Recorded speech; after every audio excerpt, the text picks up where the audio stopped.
What is up, Friday Nighters? You know what I was watching? Just Another Friday Night. It just started right now. I was like, oh, I got a notification on my phone.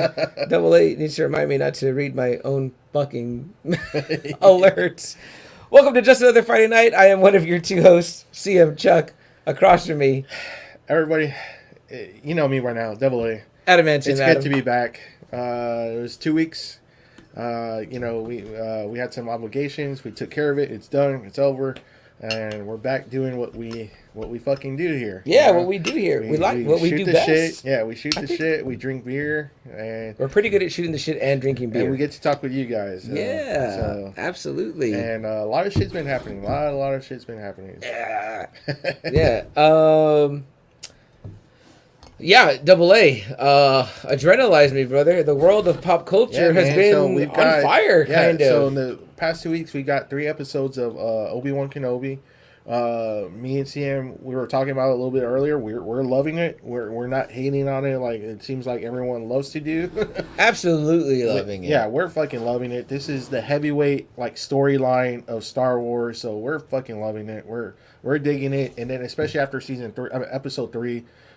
Episode 3 of the Obi-Wan Kenobi series. You know, hey, maybe that's what he did on episode 3, right? Episode 3.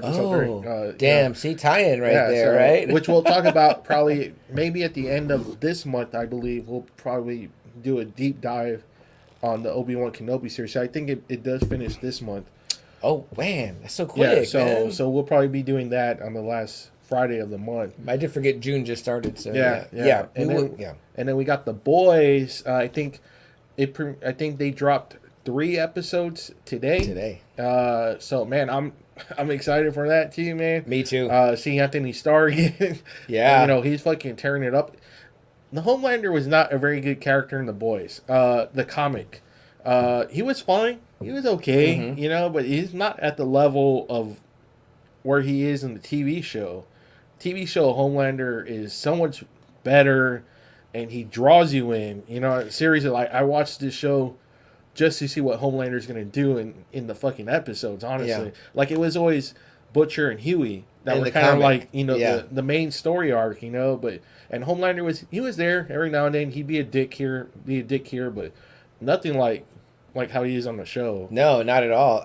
I would say Anthony Starr has done for Homelander what Robert Downey Jr. did for Iron Man. Yeah. You know, it's like that big of a deal. Chris Rizzo in the house. What's up, Rizzo? What's up, Rizzo? We appreciate you being here, brother. I keep forgetting that I have this option. I need to do this. See, Rizzo, we're just talking to how about you? Yeah. Can't wait to get those books in. I got your message. I can't wait to dig into those. So I got Ghost Rider issue 3, but I got Ghost Rider issue 2, so I got to wait for those books to come in so I can read issue 3. Wonderful. I believe they're called a claim sale. I'm trying to learn the terminology. Rizzo helped me out on Rizzo's great Facebook group, Invincible Comics and More. If you are not a member, 800 members strong in that one. Yeah, search it and shop it. You will have a blast in there. There you go. And there you go, Invincible Comics and More, because sometimes there's pops, sometimes there's figures. Yeah. Yeah, even kind of stuff, maybe you got some stuff you want to move. You know what I mean? I'm sure that Rizzo would be happy to let you move your. I was going to say move your product, and I was like, just like my luck, Facebook or the powers of you will catch that line and be like, boom, you're off the line. Move your items or whatever if you have something. I've told Rizzo before that sometimes I end up with a bunch of double books that I bought on accident, and if I went through all of them, I probably got a good stack I could sell, and he has said more than happy to go sell on there. So I've not done it yet, but I'm sure that he would be happy to walk anyone through that wanted to learn the process. It's great fun, and it's fun when you do a claim win. It's not like an auction, like me and Double A aren't trying to outbid each other for a book. You know what I mean? It's like, Rizzo puts a price. If you say sold, it's yours. So it's first come, first serve, basically, and you really got to pay attention. There's a lot of times I'm like, holy shit, I forgot. Like, I'm working, and I'm like, holy shit, he I see it where he's already done another job. I'm like, oh, fuck, That's why, Double A, you always got to, like, what I do, and I know he's going to start one, I type the word following in, because then Facebook will give you notifications every time there's a post on that. Like I said, though, it's usually kind of like when I'm working. Right. Because sometimes Rizzo does drop it during it, which is great. I'm sure people have different fucking schedules. Mm-hmm. People work first, second, third. Mm-hmm. I happen to work a very early morning shift, so it's kind of like, before I realize it when I get home, like at 3, I'm like, holy shit, he just dropped like 20, 20 fucking comics. Yeah. You know, I love that. Though. And I gotta, I'm like, oh man, please don't, don't please, no so. Man. And his last one, he had a great J. Scott Campbell cover of Clea. Famous from Multiverse of Madness. Yes. And man, it was somebody grabbed it quick, and I was like, "Damn it! If I would have saw it when it dropped, I would have definitely claimed that one." But like I was lucky with that Ghost Rider issue too. I was like, somebody had sold it, but he had 2 copies, so I was like, "Oh, great!" So I got lucky on that one. Nice, very nice. So AA. Obi-Wan, obviously out now. Like I said, man, has it 3 been? episodes. All 3 episodes came out after our last episode, so it's been that long. So it's 2 weeks. 2 episodes came out last week. Oh, and that's then right. One that's came right. Out Wow, so not since we did our last episode. Yeah, it's like 3 episodes dropped. Yeah.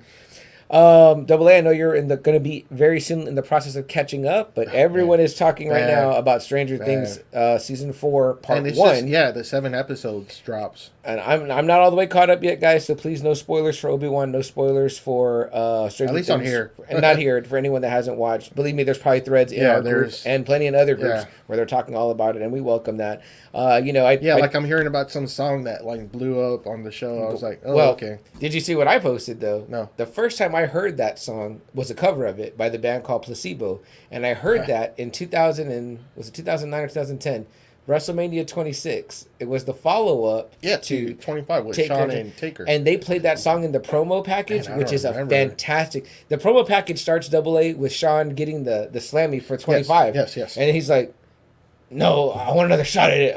Let's do it again. And then the music starts, and it's all the first match, great moments, clipped together, and it's fucking awesome. No, they always do a great job. Like everyone always says, what a great job they always do on the editing. WWE editors are. You can say what you want about AEW and all that, but those guys are not to be trifled with. That is the tops, especially in those days, right? Remember that old, Austin Rock package. That's when we're heavily invested in it, man. Yeah, we got together on those 2 WrestleManias. Like a whole bunch of us got together and had a WrestleMania party for 25 and 26. Like we were so fucking hyped, especially when he said it was going to main event 26. We're like, man, we're gonna fucking watch. So it was like a fun time. And I think I forget because it's overshadowed by 25 because that is the better match, but it's still a fantastic match. No, it was still great. No, it still tore their house down. It was still the best fucking match of that card. It was a time when they booked it right, where they put it at the end. Like, we're like, come on, put that one at the end. Yeah, because it was like a Triple H main event, and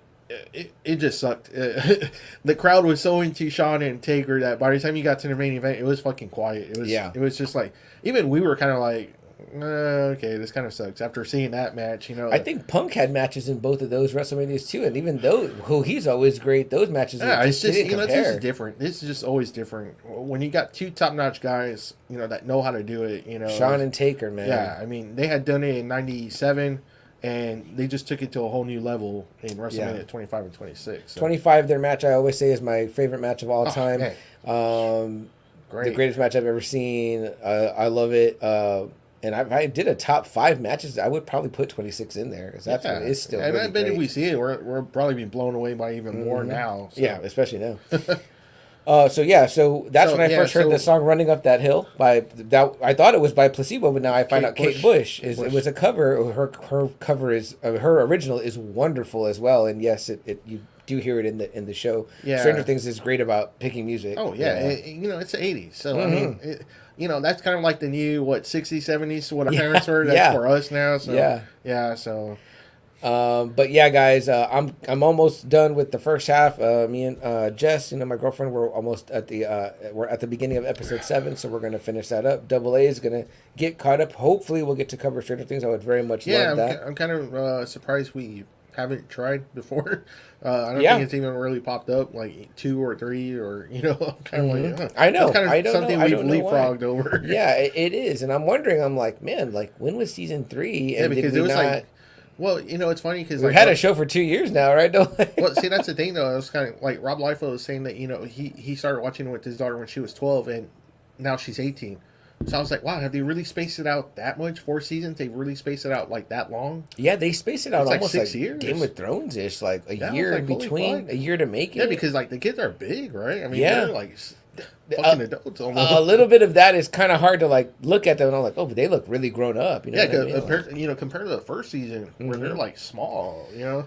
Well, the one kid that was also in Ghostbusters Afterlife, he looks even older now. Oh no, Michael. He looks even older now in this show than he did in that movie, which wasn't that long ago. I'm like, damn, the kid's growing like a weed. You know what I mean? Yeah, yeah. The other thing that popped up this past weekend was Top Gun. Maverick. That was the other kind of thing, you know, that popped up. And it's crushing it at the box office, right? It. His highest weekend he's ever had. Oh, wow. And that's saying something for this guy who's been around since like 82, 83. Yeah. Making movies. This is his highest single weekend. Wow. Gross. So people were fucking into it. In the post-COVID era, too, right? Yes. And here's a guy that's like kind of known to be a box office draw. It was one of the old, A-listers. Now I'm reading articles saying that could he be the last real big-time actor when it comes to stuff like this? Like the top grossing, like, Harrison Ford, Tom Cruise, those guys that were like big, like, their movies came out and they're big fucking movies. Yeah. People are saying, could he be the last big time actor like that? Where it's kind of like you're watching it for him. You know what I mean? Leo commands that? No? He has Titanic and he has Inception, which I know Inception made like $1 billion, but like his movies always do well. Mm-hmm. But they're not like they're not like Indiana Jones, Star Wars. They're not like I said with Tom Cruise, with Top Gun and the Mission Impossible movies. He's kind of like there. He's a draw, but not like. Do you think that The Rock could be that guy? Black Adam is on its way, I think it's that might be the one, because right now his biggest success have been in the Fast and the Furious franchise movies. Yeah. Even the Hobbs and Shaw, that's still Fast and the Furious. Good point. He doesn't really have that single, defined. Like Harrison Ford, you knew it was because of Harrison Ford. Yeah. You know what I mean? Like you saw the Indiana Jones movies because of Harrison Ford, the Star Wars. You saw, The Fugitive because of the Air Force One. Shit like that. You saw it because of it was Harrison Ford. So you know you're going to get something fucking big. Absolutely. Tom Cruise, you're going to get something big. You know what I mean? No, it makes sense. Mel Gibson was kind of like that too for a while. Yeah. The Mad Max movies, the Lethal Weapon movies, his directed movies, the Braveheart. The Passion of the Christ. It was kind of like, oh, it's Mel Gibson. Like we got to go. Interesting. Could he be the last? You might be right. It might be that Tom Cruise is. Like where you go because it's him. It doesn't matter what it is. You just go because it's that actor. Because we've seen the Marvel guys. They struck out. They strike out a lot of times. That is true. Downey doesn't really have a lot of big movies. Chris Hemsworth's movies kind of always bomb. Who's kind of there a little bit? I would say Denzel. I'll sometimes watch stuff. But see, his Denzel. movies though, they're draws, right? They're good movies, but they're not fucking like blockbusters, like summer blockbusters. Yes. Yeah, you're right on that. I was a time before the Oscars. I would have said maybe Will Smith was that guy. Even him though, like his started diminishing bad. Yeah, it's true. He did After Earth, the M. Night Shyamalan movie. That one bombed. Ugh. The Gemini Man. Where it was supposed to be a younger version of him. I saw it. That bomb. Sucked. Yeah. Tom Cruise is still having kind of hits. You can even say the same thing with Johnny Depp. It was kind of like after a while, like his movies, even before all this trial shit, it was kind of like without the Pirates movies, his movies were kind of like, they're kind of going down a lot, so. That would be a good segue into that pop culture news, I guess, right? No kidding. Yeah, I wasn't trying to, but justice for Johnny has happened. If you want to say so, apparently I read that both of them were guilty of defamation. Yeah, it's just that they declared him the winner because he's getting more. Right. Which I just read that the lawyer for her says she can't pay the $10. Fuck. Which I'm sure if he does care, fine. I'm sure he doesn't need it. Yeah. OnlyFans, here she comes, right? Man, you know what? They're dropping her from DC. That was her fucking meal ticket. Man. Yeah. And you know what? I had originally heard that the director was going to go to bat for her, but I guess it's like, ultimately, we know that they hold the keys to that kingdom. They're going to be like, we don't think so. They already got too much problems with Ezra Miller right now that they're probably like, we don't need They sure don't. Heard. And Aquaman is actually a gold mine. Oh yeah, for DC. It was like the one hit they had out of Yeah. that little run. And can you imagine if people started saying, "Well, we're going to boycott if she's in it"? They'd be like, "No, never mind. We'll take her out. Yeah, like we'll digitally scrub her out." It's still enough time that they can do that without her. They said they're too. They said there was an article saying they're too in deep with Ezra Miller to replace him at this point. Yeah. Which I was like, I think that's bullshit because you got like 6 Batmans. So you really don't give a shit about Batmans. I always bring up that fucking movie. I never saw it, or whatever, but where they scrubbed fucking Kevin Spacey like all the way out of it. They reshot all of his scenes with that. Yeah. I think it was like Christopher Plummer or something like that. They reshot all of his scenes with somebody else. That's right. And that movie came out or whatever. So, but to go back to Top Gun Maverick, I saw it. Fucking wonderful movie. I loved it. I'm a huge fan of the original. My dad is a huge fan of the original. I got to go see that with him, of course, and my girlfriend. We all three had a great time. We all three really loved it. We went at a matinee. It was still a pretty packed theater. It was great vibes. Don't tell me anything, but at first I was like, okay, so they're keeping it to 36 years or however it's supposed to be. I was like, man, is Miles Teller that old? I was like, fuck, is he that old? And I checked and I was like, yeah, shit, he is 36 actually. He's like 36 on the dot. I was like, oh wow. He looks good. I thought he was like in his 20s still. I didn't know he was already fucking 36. He still is very young looking. It's young. I mean, no, it is. But I was like, holy shit, because I just saw him like in, I forgot what movie it was where he's like young. He's young in the fucking movie. I'm like, wow, and he's 36 already. I'm like, shit. What a great actor he is, man. He's wonderful. I heard that Tom Cruise really, really was impressed with his look when he was like, man, you look like, I've never seen it, but, obviously they praise him a lot for that movie with J.K. Simmons. Whiplash. Whiplash, yes. Yeah. Where he said it's the drumming. Yeah. It's intense. Yeah. That movie's fucking intense. That's a good movie. And I love him.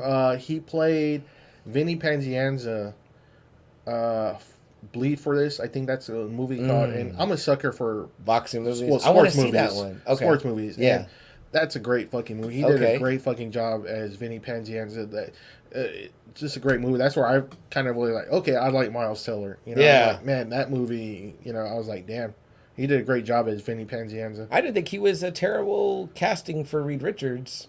Because he is that Reed Richards. Yes, he is. That's just a terrible movie. The cast is not terrible. Yeah, because Michael B. Jordan, we love that fucking guy. kills it. Yeah, the gal that plays. She's Sue is good. Man, she's part of that big family, that football family that once that owns the Rooney.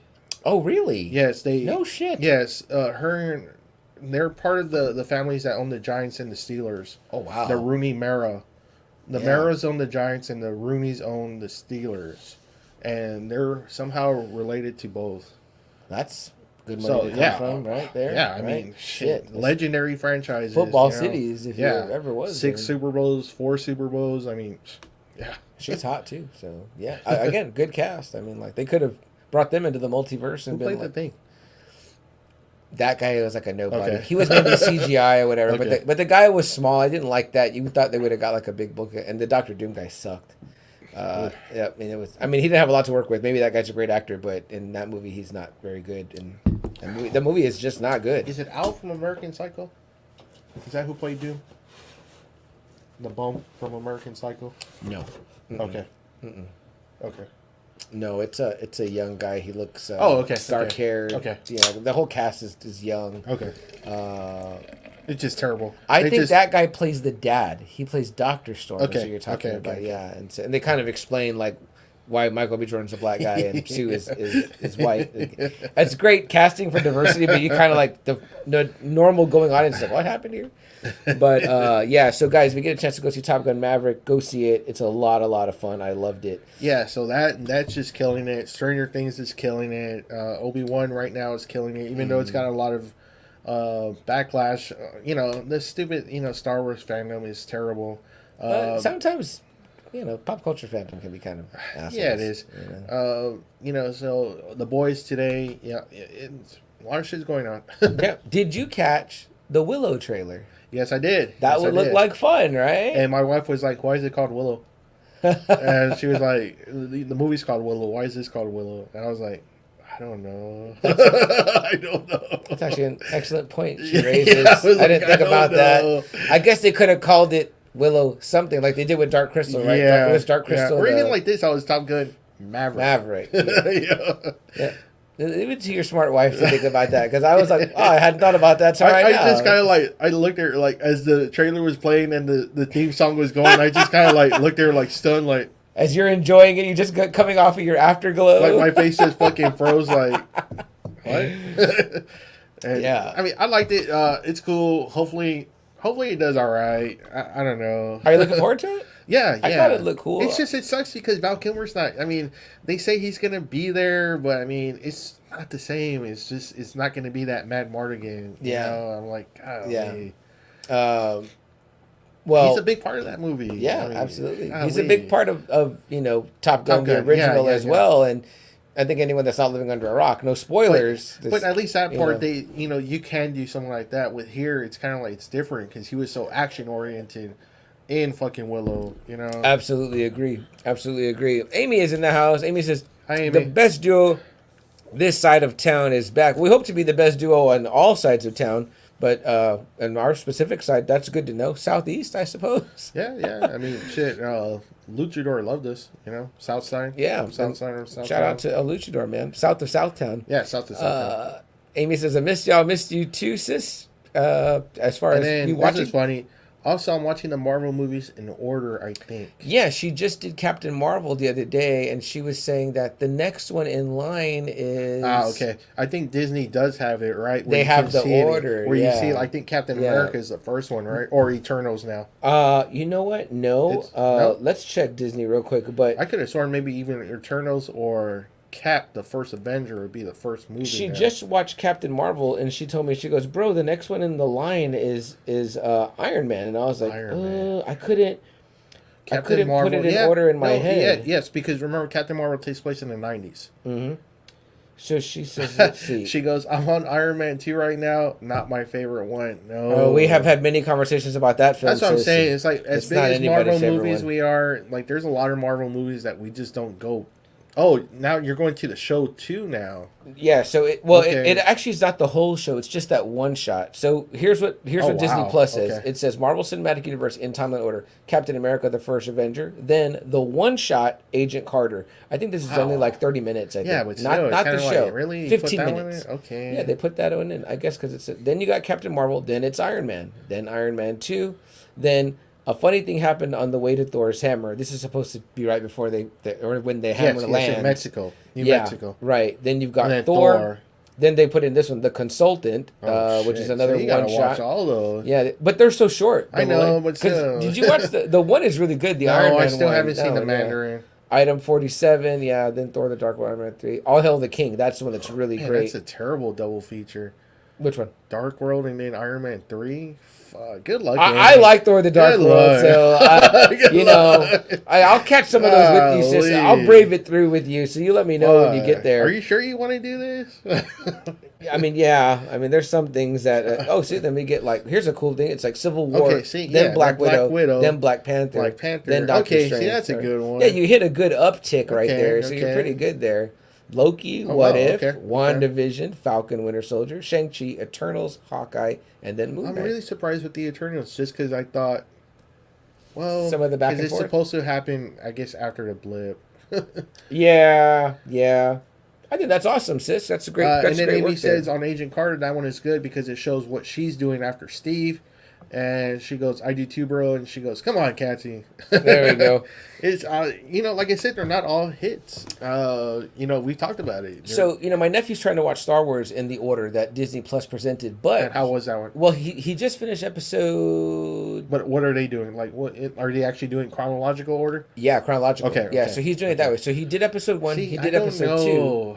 We've talked about this too, and I've had to talk with my brother Will. It's kind of like, man, but you're gonna lose that Empire. I know part. I realize watching him watch it. I realize it's better the way we saw it. Yeah, I realize that now. I think so too. It set us up to be like, what could we expect? You know what I mean? I will forever. Or would it hurt more if you saw it from episode 1? Like you're seeing it, and then you hope after you see Obi-Wan telling Luke the whole story of the Clone Wars and all that, would it make you feel more emotional? Maybe. Now that you know the whole backstory of it, you see Obi-Wan as his hermit, telling Luke about his dad, telling him about the Clone Wars.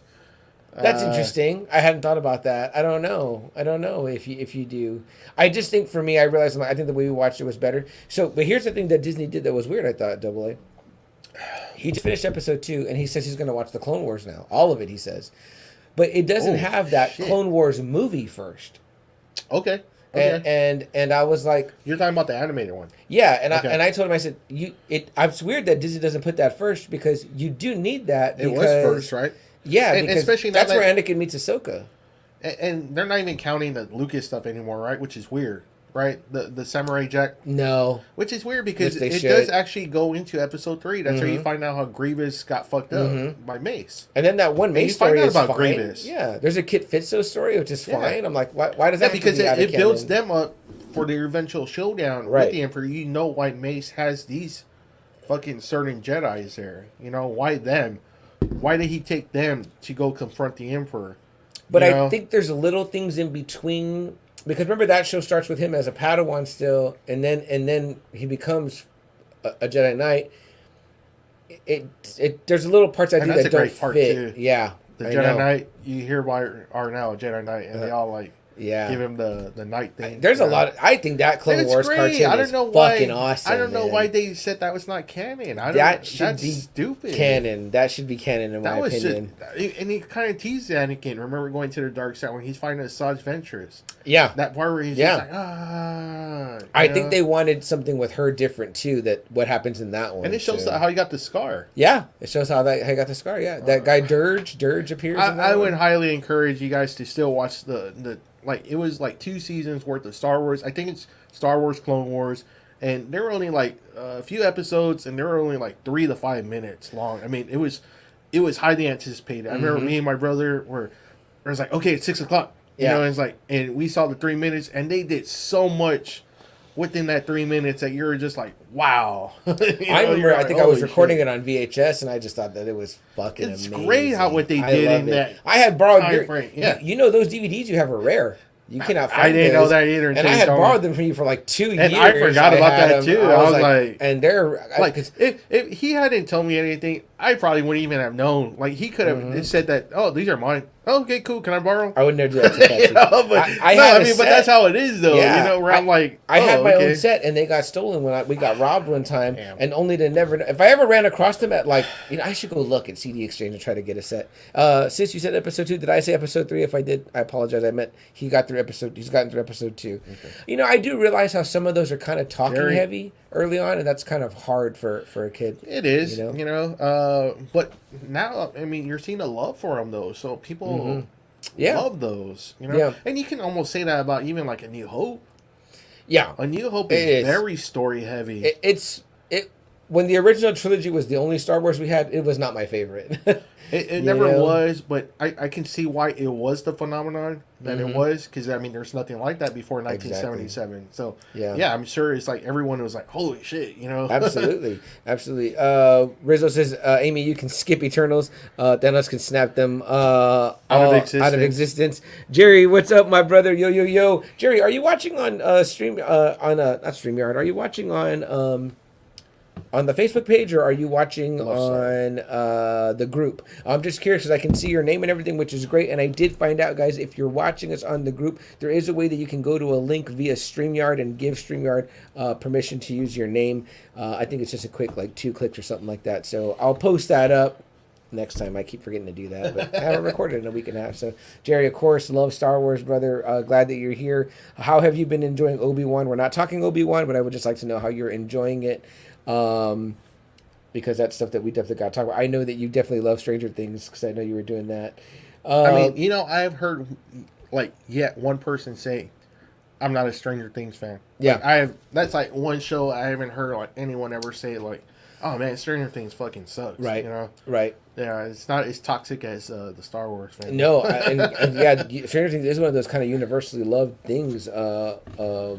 Oddly, Jerry, I also want to hear what you thought about the Willow trailer. Did you catch it? And I didn't see you say too much. I think you posted it in our group, but I didn't really hear what you thought. So I'd like to know, Rizzo, you as well, and Sis, if you haven't seen the Willow trailer, you should definitely go watch it. Yeah, it's on Disney Plus. So the trailer? You can watch the trailer on Disney. Oh, great! If you, kind of click going down, it'll say trailers coming soon. Okay, wonderful. And you can watch it. the Andor trailer came out. Did you watch it? Yes, I did, and it looks like you're going to go through apparently like what he said when he told her when he was like, "I've done a lot of things that wouldn't be very heroic, whatever it was." So it looks like they're going to kind of be showing him like that. I think I saw him like as a kid, or kind of like eventually growing to where he's at, where by Rogue One. So if you guys don't know what we're talking about, Star Wars Rogue One.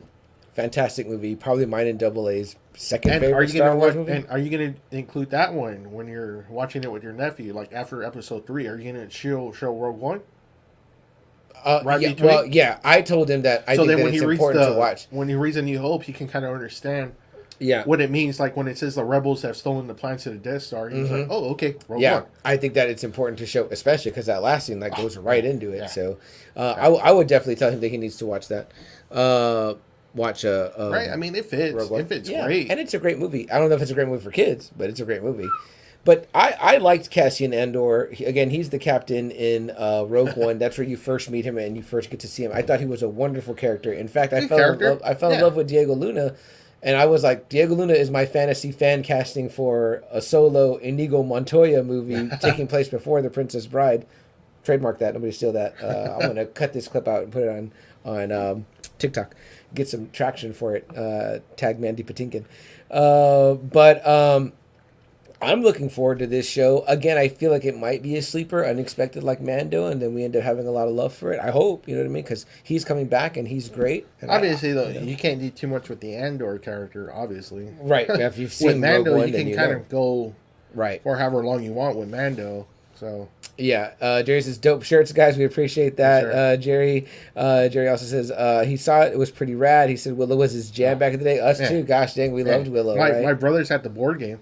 Yeah, I think you guys had some toys too. Yeah, you were like the only guys I knew that had Willow toys. That one guy with the skull mask. Yeah, my brother Will was a big fan of Kel. Yeah, Kel. Yeah, a huge fan of Kel. I loved Mad Mardigan. I loved, I always love a swordsman. So if there's a swordsman in something, I'm for them. My brother always loved those fucking dudes that just look super evil. Oh yeah, Kel. I mean, with the mask. And he's a big guy too. He liked the Death Eaters, Voldemort. You're definitely right. Yeah. Jerry says, the way he talked to you, right? Just that very gruff. Jerry says, had a birthday party and we watched Willow and then had a water balloon fight. Good stuff. That sounds amazing.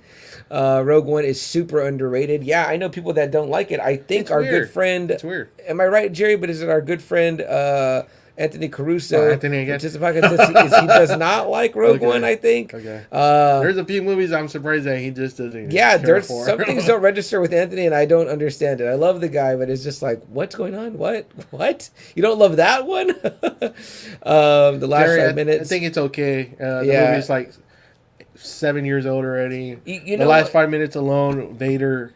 Yeah.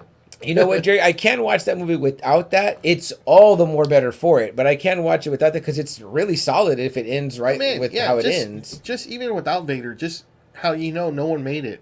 Yeah. Out alive, you're like, fuck. It's like the Magnificent Seven, right? It's and so it makes you feel even more like when you get to A New Hope, you're like, man, they really did make the ultimate sacrifice. Or what's the other one that Tarantino always talks about? The Guns of the Navarone? There's one of those. It's essentially that type of like a war movie where no one makes it out alive. Like Butch Cassidy, Sundance Kid. I mean, it's the ending is beautiful. I love Chirrut Inouye and Baz. That story, I will cry a river during that shit. I was like fucking amazingly moved by that movie. Like, I was so moved by it that I was almost like, oh my God, is this one of my favorite Star Wars movies? I was it jumped on my list. As soon as it was over, because I saw it like twice in the theaters. Yeah. And I was like, oh, it's up there. Yeah. It's fucking up there. Even though it was Star Wars, it wasn't like Star Wars that we knew. I felt like I was cheating on my girlfriend. I was like, what? I can't like this movie better than the Skywalker saga.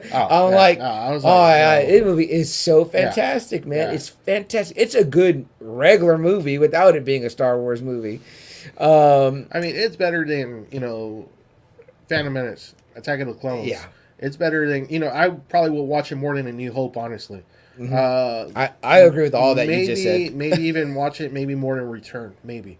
Now you're going a little. I know far. that's what I'm saying. It's You're kind of like a little too far. it's iffy on that one. You know, that's always. I get iffy. you though. I but get definitely better than the last three. Yeah, you got it hanging right over there. You got the poster right over there. Yeah, which he donated. Right. But I would definitely watch that one more than the last three, more than the first two for sure. You know, that's how I'm like. Yeah, I can watch it more than A New Hope. I know that's like even sacrilege to even say because the original trilogy is like. Oh, you can't touch the original trilogy, but yeah, I probably would watch Rogue One more than A New Hope, honestly. Mm-hmm. I mean, I'll watch the first 5 minutes if I tie it to the last 5 minutes. Yeah, right. I'll watch them together in a little. Yeah. We need a TNT style supercut like the Godfather 1 and Godfather 2. Sometimes they do it like that, and there's a lot of times I don't understand why they don't include Rogue One more before you get to A New Hope. You know, sometimes they'll show 1, 2, and 3, and then they go straight to A New Hope. I'm like, hey, that's a good point to throw in Rogue One. You know, Jerry says his helmet was awesome. I think we're talking about Cal still. He says it's and low on his list regarding Anthony and Rogue One. And this is where it hurts me because, golly, Ooh. this is my favorite. This is probably actually my single favorite Marvel movie. It's like lauded as one of the best. When I saw it, I was blown away. That elevator scene is always like my top scene. Absolutely fantastic, man. Where he tells him if anybody wants to get out. Now I'm like, like, I got goosebumps right now. Steve's got the big sideburns in that one, and I mean, that first fight with him and Bucky is like, holy shit. Yeah. You know what it felt like? Trevlin and Bond in GoldenEye. Yes. And then the whole movie feels like an espionage flick. It's a big spy movie. Yeah, it's a spy movie. And it's so fun. And it was perfect that they got Robert Redford, like the king of all that kind of shit. Yes, you know? right. I was like, man, that ties it all in. So good. Yeah. It's so good. Anthony, I need help. Explain to me. Him and Black Widow were such a great team. That's a great fucking pairing right there. Him and Natasha. Yeah. Great fucking pairing. Yeah, I love that. I loved her moments there. Jerry says better than Last Jedi. Yeah. Yeah. Definitely better than The Last Jedi. Yeah. And I think he was saying, whoa, because of where I'm putting Rogue One. But, I mean, honestly, you can, right? I mean, you can see it definitely more than the first two movies. Definitely more than A New Hope. And definitely better than the I think Jerry's got 1 year on me age-wise, so there's certain things you can say about the original Star Wars. That's what I'm saying. That's what I'm saying. It gets people a little bit, and I get it. I still do love it. You know what I mean? But, I like A New Hope, too. Don't get me wrong. I love that, too. It's a great movie. It's a great introductory movie, but I can probably watch Rogue One more than A New Hope, I think I agree. Now, Empire, though, Empire's still fucking number one. That is just a great fucking movie. Yeah. That's just a brilliant fucking movie. I do not think that it will ever be moved off that. I don't think so either. I haven't seen one thing that come close to Empire. Because when you see Empire, you're just like, wow. There's people like me. Even if it's not your favorite Star Wars movie, you know that it is the best Star Wars movie. There's only one other movie I felt like towards the end where I'm like, wow, they lost, and that was Infinity War. Yeah, I was like, wow, they fucking lost. Which people call the Empire of the Marvel movies, right? Because I'm like, wow, like they got their ass beat. Mm-hmm. Bad. Like Vader just completely shut down everything they did. Just boom, boom, boom. It was not a good day in Star Wars. He fucking kicked the shit out of Luke. He got Han Solo. It was, golly. Yeah. If the first one was A New Hope, this one was like No Hope. Like, the Empire truly did strike back. Yeah, I was like, wow. Jerry says it's universally accepted as one of the best Marvels. Agree, Winter Soldier. I mean, like, it's if like you asked me, the Cap movies are the only ones that I actually like.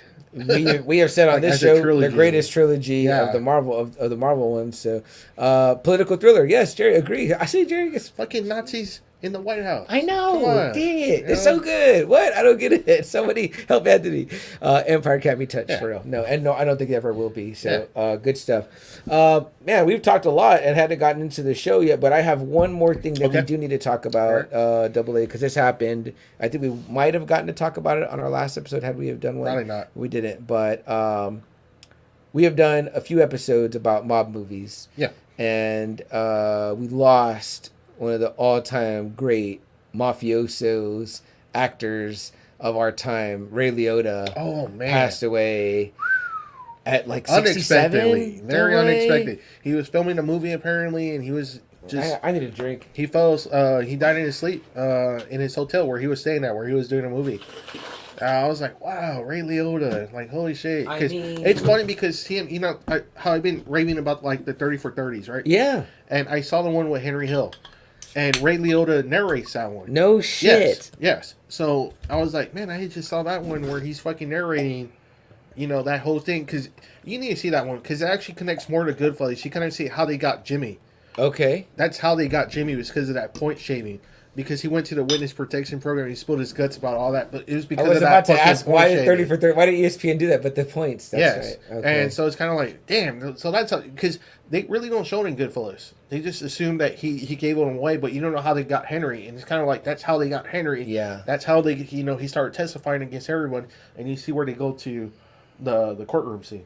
Interesting. Yeah, and it's cool because, like I said, it's narrated by Leota. So where do you watch this? Can you stream them? Are they on Hulu? If you have...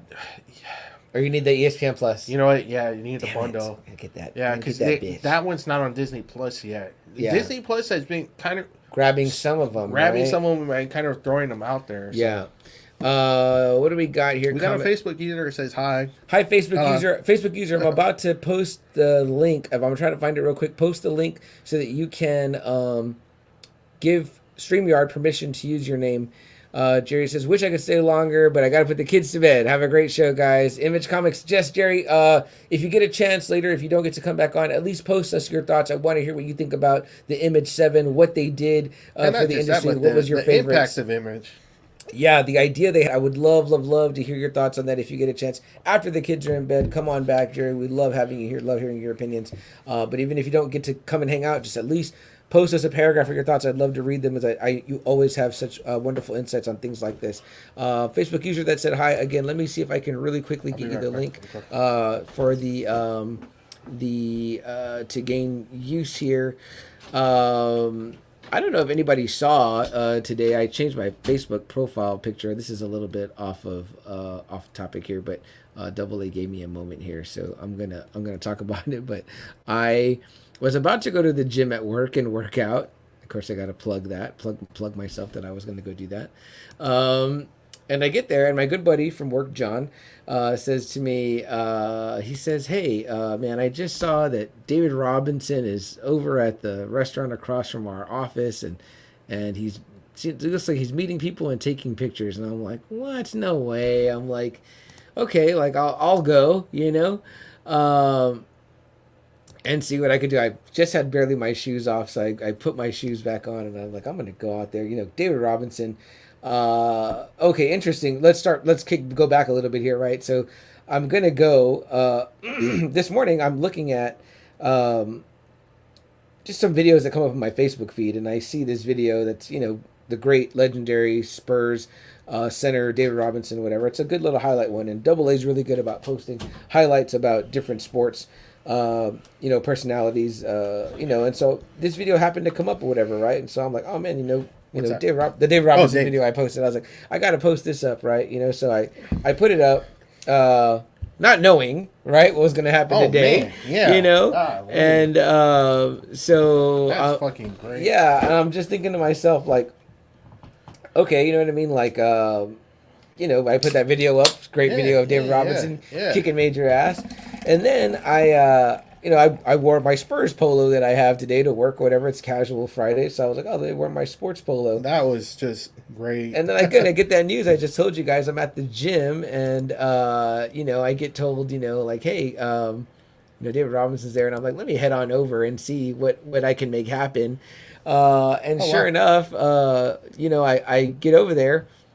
And real quick, Louisa. Yes, I can, Louisa. Thank you so much. Hey, what's up, cuz? Awesome. Weezer, I appreciate you being here. I can see your name now. Please tell us how you did that. Sorry, I clicked away for a second. But I'm glad that you're here, cuz.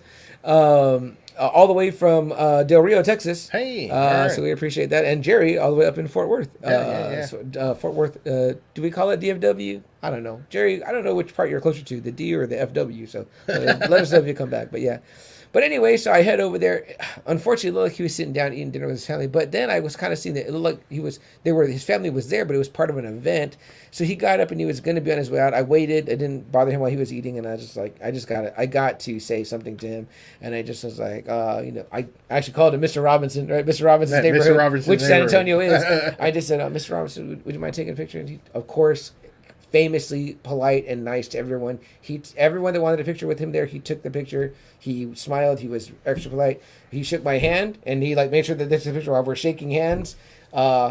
I'm like, here I am shaking a, greatest 50 players of all time hand Yeah. that this man blocked people's shots from Jordan to Olajuwon Shaq, to Olajuwon, Ewing, I'm Mourning, Mutombo. this is the hand that blocked these dudes. This is the hand, that got, 3 of our rings, here in San Antonio. Amazing, quick moment. Again, nothing overly whatever. No, you look at his stats and you're just like blown away by what this man was doing. Yeah. Golly.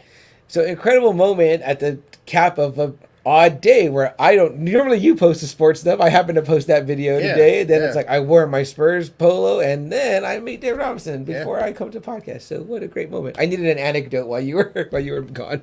But that was my anecdote. So yeah, very, very cool moment, guys. David Robinson, Spurs legend, NBA legend. NBA legend. In my opinion, the greatest center of all time. And when it ever do it, you know what I mean? Double A's got the hat on right there. That's how you know we get down here in San Antonio. But Double A is back now. I think we're ready to get into it, right? Almost 45 minutes into our show. We kind of went long. But it was fun. We had to catch up, right? We had a whole week. We had 2 weeks, of catching up. And you know what? We're in no rush. We got beers that need drinking, so we're going to be here or whatever. Yeah. All right, guys. You know that we are huge comic book fans, and Double A gave me this idea, presented the idea for this episode a while back, and he was like, I don't know when we'll do it this year, but let's figure out when to do it. Couldn't come at a better time than on the heels of a few weeks ago, me getting to meet one of these legends, right? Mm-hmm. And if you're looking at the shirt Double A has on right now, the legend I got to meet, we've actually, me and TM have actually got to meet 3 of them. 3 of the. They should call them the Magnificent Seven or whatever, but 7 of the most influential artists in all of comic books. But yeah, the one I met a few weeks ago, Mr. Rob Liefeld, drew this cover that is on Double A's shirt right there, the New Mutants. That's the first appearance of Deadpool. Right there. Mm-hmm. Very, very famous comic book, very, very expensive now. And I'm wearing one of the other ones, his art, Mr. Jim Lee, who drew this famous cover of the X-Men. Thank you, Jess, for this wonderful shirt. I think we found at Target. Nice. Which we'll kind of get into it, right? Look at this. These guys' shirts their art is on shirts that is just available at one of the largest retailers in the world. Like, literally anybody could go into a Target and get a shirt that Jim Lee's art is on. And not just that, we've seen shirts by Rob, by Jim Lee, and one of the other guys, Todd McFarlane. Mm-hmm. You can find Venom shirts just about everywhere you go. He is a co-creator of Venom, along with Spawn, but he was also famous on his Spider-Man run. Right. So, golly, you have 7 of the founders were hugely big-time artists, but 3 of them were the big sellers that kind of, I think, really helped legitimize the start of his company. Jim Lee, Rob Liefeld, Todd McFarlane. When I think about this company, they are the Thor, Cap, and Iron Man to me. They're the big 3. They're the they're the million. They're the seller, the ones that were selling millions and millions of copies of comics. Yeah. It's fucking insane. Yeah, guys, and so the company that we're talking about, their 30-year anniversary. So obviously they've endured. Image Comics, guys. Image is everything, people say, right? And it really was to these guys. We wanted to come on here today and celebrate 30 years of them being in the comic book industry, changing the game from a place where we know that there are a big 2, big time, and we know that these guys worked for these big 2, whatever, and that's Marvel Comics and DC Comics. And it's funny that you put Image as everything, because they said that's where they got the name. Yeah. From the Andre Agassi commercial. Image is everything. That's right. Talk about the movie that we watched, Double A. Free on YouTube. About an hour. An hour and 21 minutes. It's called Image the Revolution. Yeah. Mm-hmm. And it's a really great deep dive. And there's also another program from the Secret History of Comics with Robert Kirkman, where it's like an hour of the Image. I saw it's not free anymore. No, it's not free. But I bought the series on Amazon. So you did? Yeah, because I wanted to watch it. I like watching it. I like watching it in the background. Okay, so Todd McFarlane is kind of like the guy that kind of starts everything off. He's a guy that's just getting a link for you guys real quick, but go ahead. He's a guy that's kind of like is the superstar artist from Marvel first. He did a run on Hulk that's hugely influential, and then he jumped on Spider-Man and just made Spider-Man one of the biggest selling books. Spider-Man was kind of lagging. X-Men was the big dog, and he comes along. He makes Spider-Man more kind of like Spider-ish. His movements, the webbing is probably what he's most famous for. Is the Spider-Man web? Kind of make it. They call it what the spaghetti webbing. Yeah, like his webbing. Like it was totally different. Like the lines and then the wrap. Yeah, it was like totally different. It was just he kind of reinvented. So rad. He reinvented Spider-Man, and it caught on with the readers. And his stuff was starting to sell more and more. Then you got Rob Liefeld that was coming in working on, New Mutants. It was a low selling book. Like they were about to cancel the book. He comes up with Cable, Domino, Shatterstar, Deadpool. That book starts increasing, and then he gets X-Force. Jim Lee comes along. He's doing Punisher. But he really makes his mark when he jumps with Chris Claremont on the X-Men books. Redesigns their whole costumes. Makes them look sleeker, makes them look badass. X-Men becomes... It's already the best-selling book, but it becomes like just a juggernaut of a book. No one's even catching up. These three guys, in a few years' time, Todd McFarlane gets his own book. They give him his own Spider-Man book, and it's like it sells like 2 million copies. Number one. Then Rob Liefeld's next with X-Force. That one sells 5 million books, and then X-Men issue 1 comes in with Jim Lee. That sells 8 million books. I mean, it's just fucking nuts. Insane. I mean, comics hadn't sold that much before. And they definitely haven't sold like that after. Since, yeah. Yeah, I mean, it's just 8 million books, 5 million, 2 million. It was like, golly. Yep. Double A, I mentioned this kind of earlier before we started the show. I don't mean to interrupt you. No. But the Spider-Man book you talked about with Todd, they say in the show, right, they're like, Spider-Man already had like a couple books. Yes. They gave him a solo book just for Todd. It was Amazing Spider-Man, The Spectacular Spider-Man, Peter Parker Spider-Man, Web of Spider-Man, and then this one was just called Spider-Man. So it was like 5 books that I can think of right on top of my head that he already had. But this one was just all Todd. Yeah. Story, art, everything was Todd. And Double A, the one that number 1 is the one that you mentioned that sold. With the famous cover too. It's Spider-Man like that, with the webbing. It's been copied multiple times. We always do homages to that one. Every time. So Double A, is it hard to come by that book? I've seen it here and there for a pretty good price. Not too bad. 15 to 20. Okay. So not too bad. There's of course, there's different versions of it. There's one I think that's gold, and then a platinum, silver one, or right? platinum, yeah, gold, and another one. Okay. They have maybe 3 variants, I believe. I wouldn't mind snagging a copy. It's cool just because of where it was at the time. It was the highest selling comic when it was released. Did he do any work, Double A, on those 4 hologram covers that are pretty? No. Okay. Todd's not on any of those. No, right? he did he started off around Spider-Man 298. Okay. And he left around 310. Now, what about Eric Larson? You said he took over after. Yes, Todd, he took right? after our next. Eric Larson, and his art doesn't really start off. And when you're not too familiar, I pulled some issues out from Eric Larson. So for our audio listeners that won't get to see these visuals, go check out our YouTube channel. Search Just Another Friday Night. And you're going to see, he doesn't really go too far off from McFarlane. Here's one of them. You can kind of see, he kind of keeps... Very nice. Yeah, he kind of keeps the style. There's his name. Yeah, definitely. Here's one of them. It's a very famous cover with the Sinister Six. And if you didn't know, you would have thought maybe that's McFarlane. Here's his version of Spider-Man and Wolverine. Also, check these out on Spotify if you're listening on Spotify. You can watch. Well, this is Larson's art, right? Yeah, that's a great one. And then one more time, you can kind of see he still kind of keeps that look of Todd almost.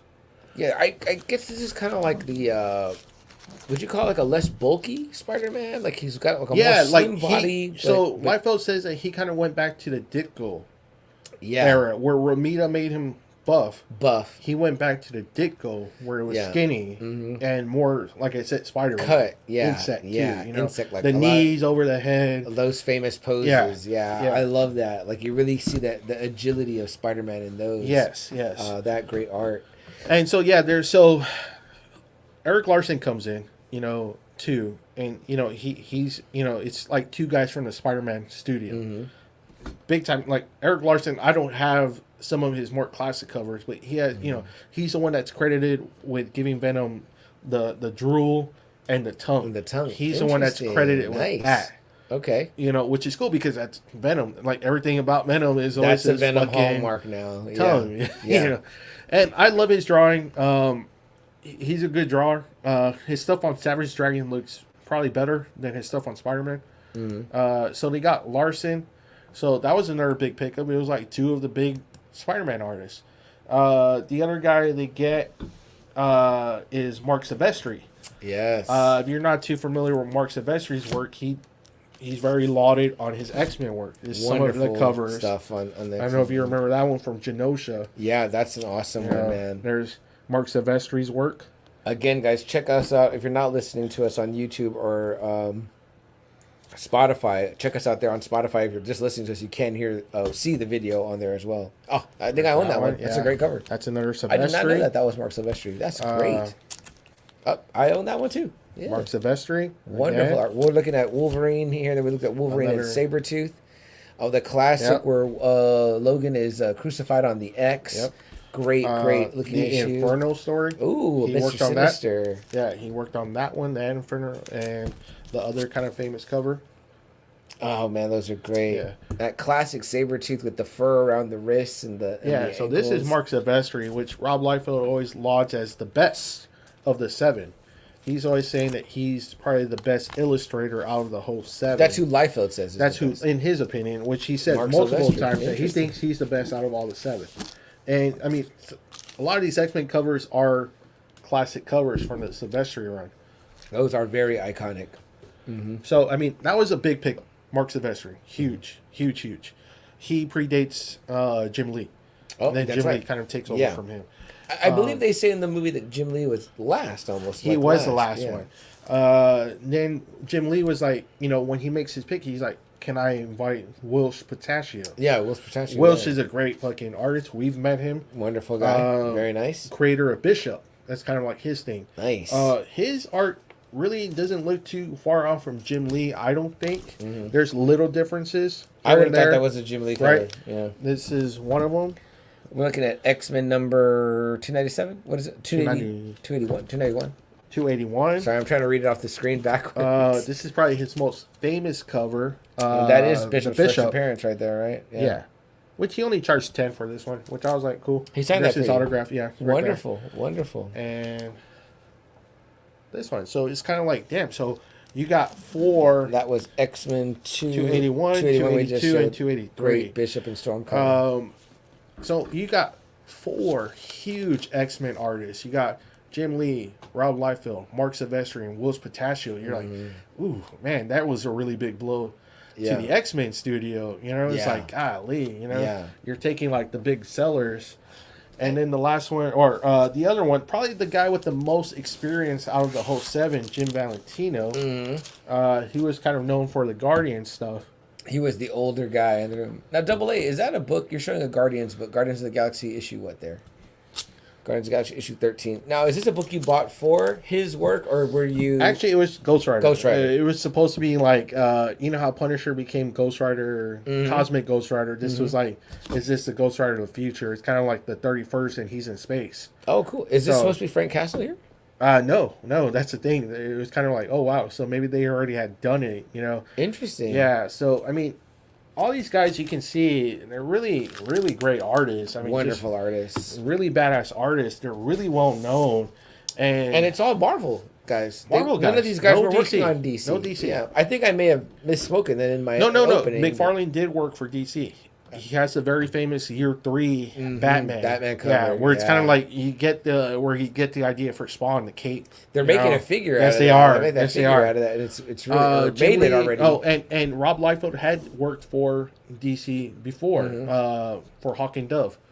They're saying he's the creator of that dove that you see in Teen Titans. Oh, very badass. That's his dove. Cool. Not the old one, yeah. No shit. Not the old dove, it's that. his. Yeah, How so he awesome. says Minka Kelly is his dove that he created for DC. Very cool. Yeah, so, I didn't know that. So, yeah, so like McFarlane Rob have ties to DC. I don't think any of the other guys do. I think those are all Marvel guys. Okay. But, I mean, man, you're getting it from the two top studios in Marvel.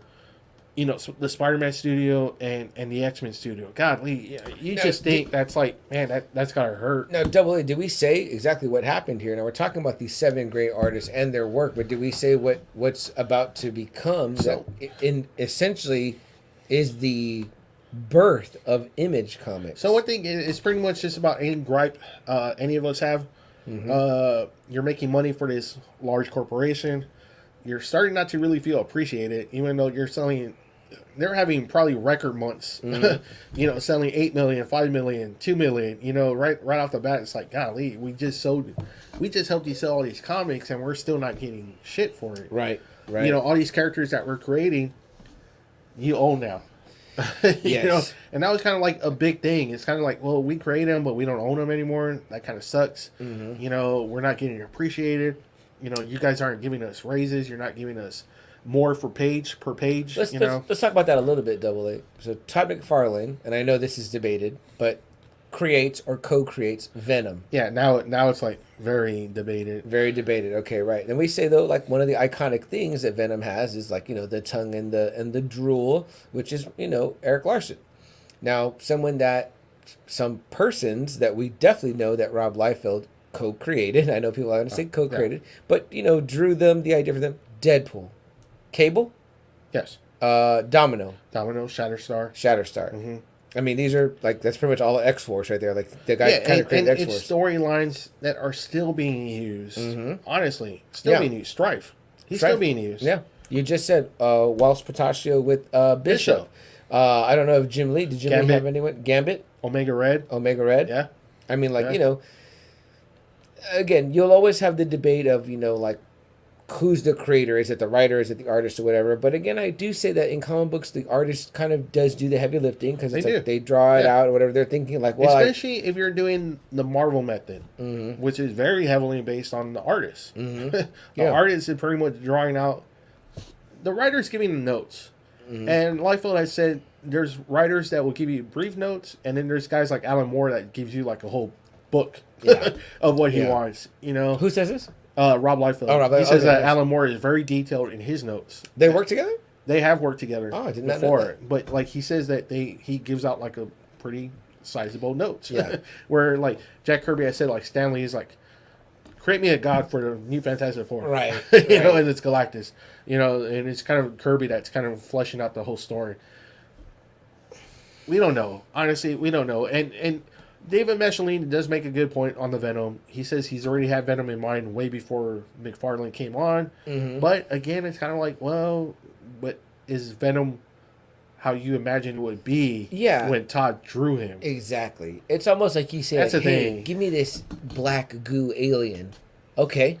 And then Todd makes Venom. I mean, it's like, well, if you still say black goo alien and then Todd draws that, it's still kind of like co-create. It's hard. We've got debated about this. Yeah, while I'm inclined to... Welcome back, Weezer. We appreciate you being here. Well, I believe that Rob Liefeld is a creator, sole creator, is because he is the artist. He had the look down. He had the story down. He had everything down. It was just somebody like, hey, can you just write the script? Right. But he's pretty much telling the guy how he wants the story to go. That's why I do. I mean, it's cool that they give Fabian kind of co-creator and Luis co-creator, but like he said, Cable was already fleshed out. Yeah. Luis didn't have any input on the look, on the story, who he was, where he was going to be, the time traveler. Everything was his. The time traveler. He said he already knew Nathan was going to be Cable. You know, that was already planned. This is Rob. Yeah. Like he already said, that's planned. Because he makes a joke saying how Chris Claremont gets money from Cable. Because, you know, he's Nathan Summers. So it's like, it's funny that Claremont gets money for that too. And it's interesting, right? Because if an artist has that much detail about the character, but yet I have this like X-Men story I'm plotting, and it's like, you know, I don't know, Age of Apocalypse, right? And like I include your character. Yes, he's still a time traveler. He's still the son of, Cyclops. Cyclops. And it's like, but what do we read a lot of times? We'll read like an iconic story. I mean, look at what we're talking about right now. Even the shirts we're wearing. It's like, these are the stories that we liked. Or the book I asked you about. It's like you didn't buy it for Valentino's art. You bought it because it was Ghost Rider. Mm-hmm. You know what I mean? It's like, and we're gonna get into that a little bit, right? Because it's like I think I do own issues of like Wildcats and like Pit, but I just have them. I wasn't like a fan of them. You know what I mean? So and we'll get into that more because that's kind of like the gripe of the early Image was that gorgeous art. And that's the thing. That's why, why they got the label "Image is everything." Yeah. And it seemed like comic book fans were into just that, right? I mean, we've known... It was a different time in the 90s. It was something different. It was something fresh. DC and Marvel weren't doing stuff like that. Do you think AA, now looking back, do you think that collectors at that time, thought that this was the next Action Comics number one? No, they made it a point in both documentaries. They made it a point saying that, they thought it was going to be...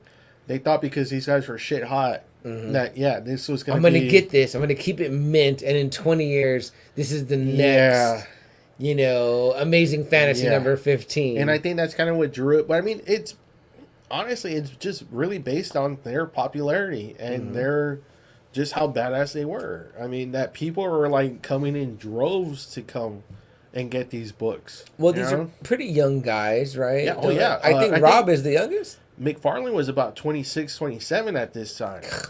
Valentino was the oldest. The oldest, right. Yeah, he was. But Sivestry was like in his 20s. Rob was like early 20s. Yeah. Jim was a little bit older. Jim Lee was a little bit older. Whilce was a little bit older than him. So, I mean, they're guys in their 20s. Yeah. That are just like rocking and rolling. They're millionaires. Megastars of the comic book world. Yeah. In the documentary that we watched, again, The Image Revolution, free on YouTube, go check it out. We highly suggest it. They're saying there was helicopters in the air. There was police detachments there. Came, and he said he was a huge fan of Rob Liefeld. Loved the shit he was doing. I mean, how fucking cool is that? Right? I mean, this is EZE in the 90s, early 90s, when NWA was just shit hot. The height of gangster rap and that stuff. Like I said, NWA, and that's I mean... But he's talking about wanting to work with Rob Liefeld. You got Spike Lee directing a fucking commercial for Levi's, right? With Rob Liefeld. I told AA, I will never forget that commercial because I remember thinking that it was so cool that I was like, I don't think at that time... We don't know. Yeah, we don't know what comic book artists, writers look like. The only one I'd ever seen was probably Stan Lee. Stan Lee. Yeah. I was like, so when I'm like, wow, that guy is like a young guy or whatever. You know what I mean? He's talking about, I started drawing when I was this age, whatever. My mom did. That commercial, you can go watch it. It's for Levi's Buttonfly. It's on YouTube. I mean, like, and Spike Lee directs it, and Spike Lee's in it. He even draws Spike Lee as a character. What do you call him? The Spike Man. Yeah, the Spike Man. The Spike Man. Where it's like, you got a camera on your head and it records the wrongdoings of what people are doing. Right. I'm like, oh, that's cool. It's also plays into his, being a director. You know what I mean? Like, I'm just like, wow. Like, I remember, like, seeing that commercial just being like, dude, like, comics are fucking it. See, and for me, too, seeing him, Todd was, like, for me, my first superstar. Like, he's, like, kind of like the first guy I knew. I knew Stan Lee. But Todd was kind of like the first guy that I was, like, enamored with. And why was that? Spawn. The animated series on cartoon. HBO. Yeah.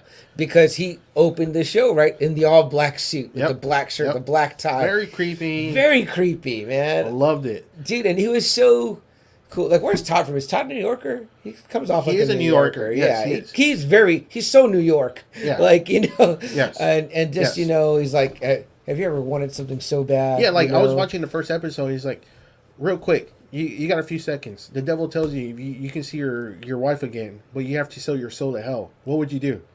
Really? Yeah. What would you do? Yeah. And come on. And he's like 5 seconds. Time's up. You're like, fuck, man. And it's like the creepy music. And he's sitting there. And what's cool is he's kind of drawing, right? He is drawing. He's trying to draw where he turns around and face the camera. With his pen, because you're seeing all the details he's putting and everything. It's like, man, it's so fucking cool to see these guys work. Like, sometimes I'll watch Jim Lee. Jim Lee has a YouTube channel where he's just sketching real quick. And I'm just like watching like in awe. But Todd McFarlane was like the first guy for me. I've told Mario this when we had our episode with Mario.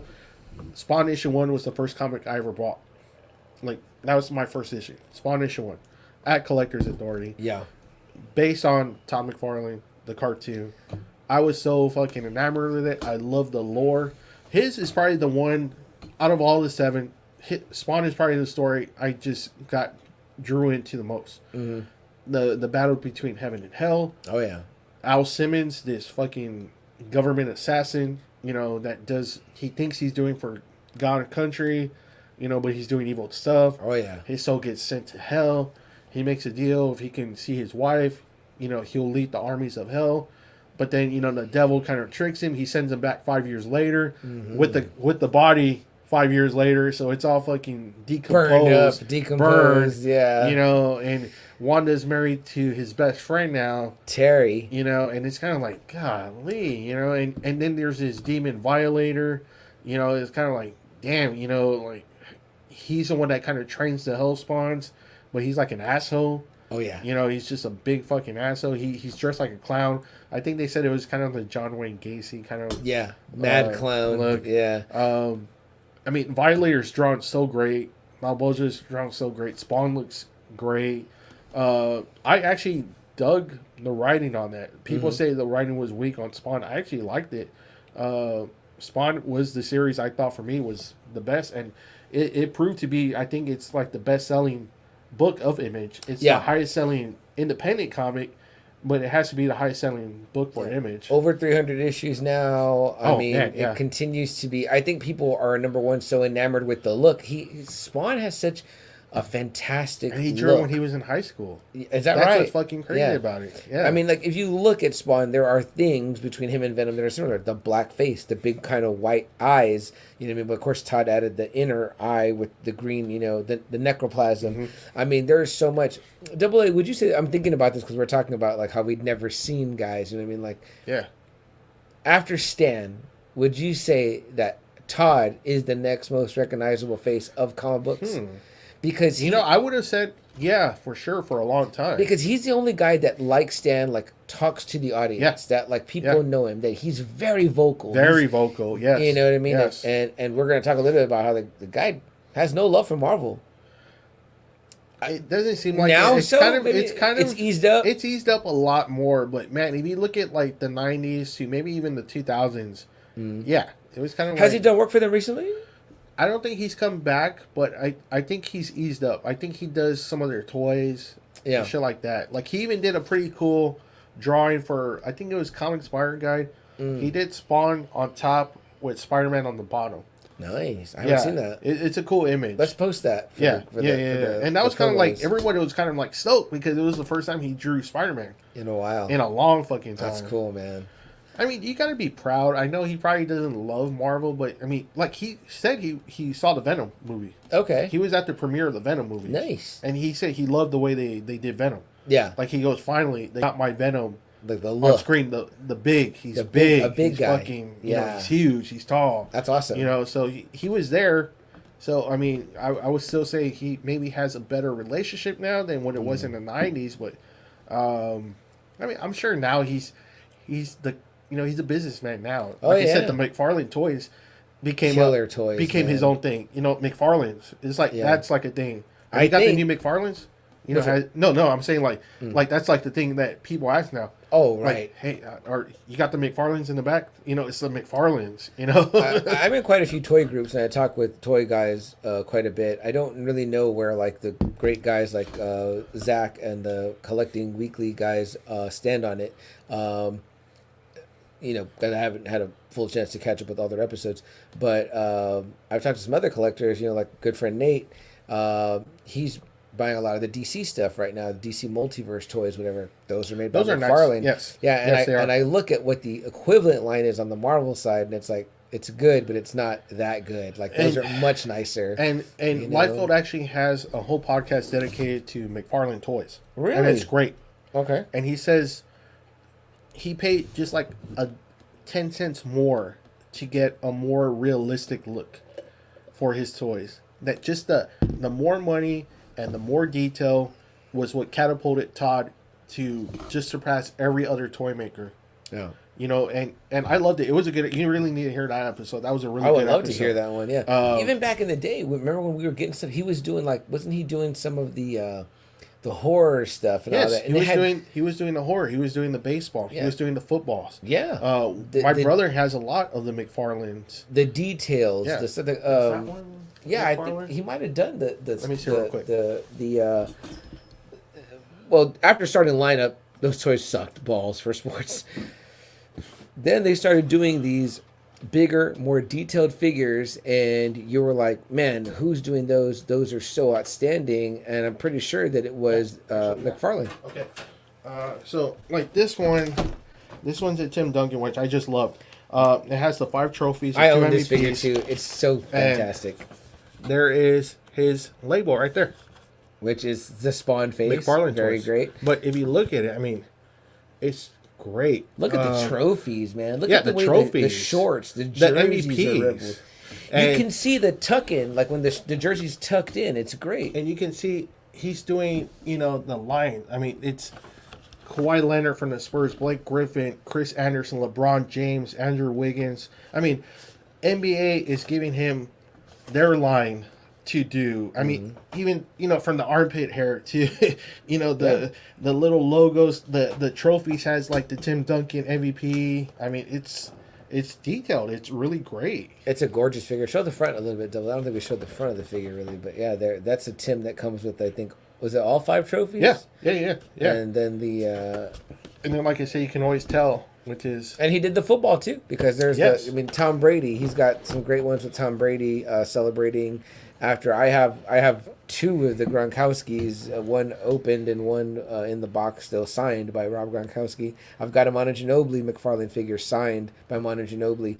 But, I mean, that's how great this guy became. Like, he's the authority on toys. He is. Know? He became it. Like, I had a whole selection of Spawn toys. I had Spawn, Medieval Spawn, Angela. I had a Malboja. I mean, his toys were just so top notch.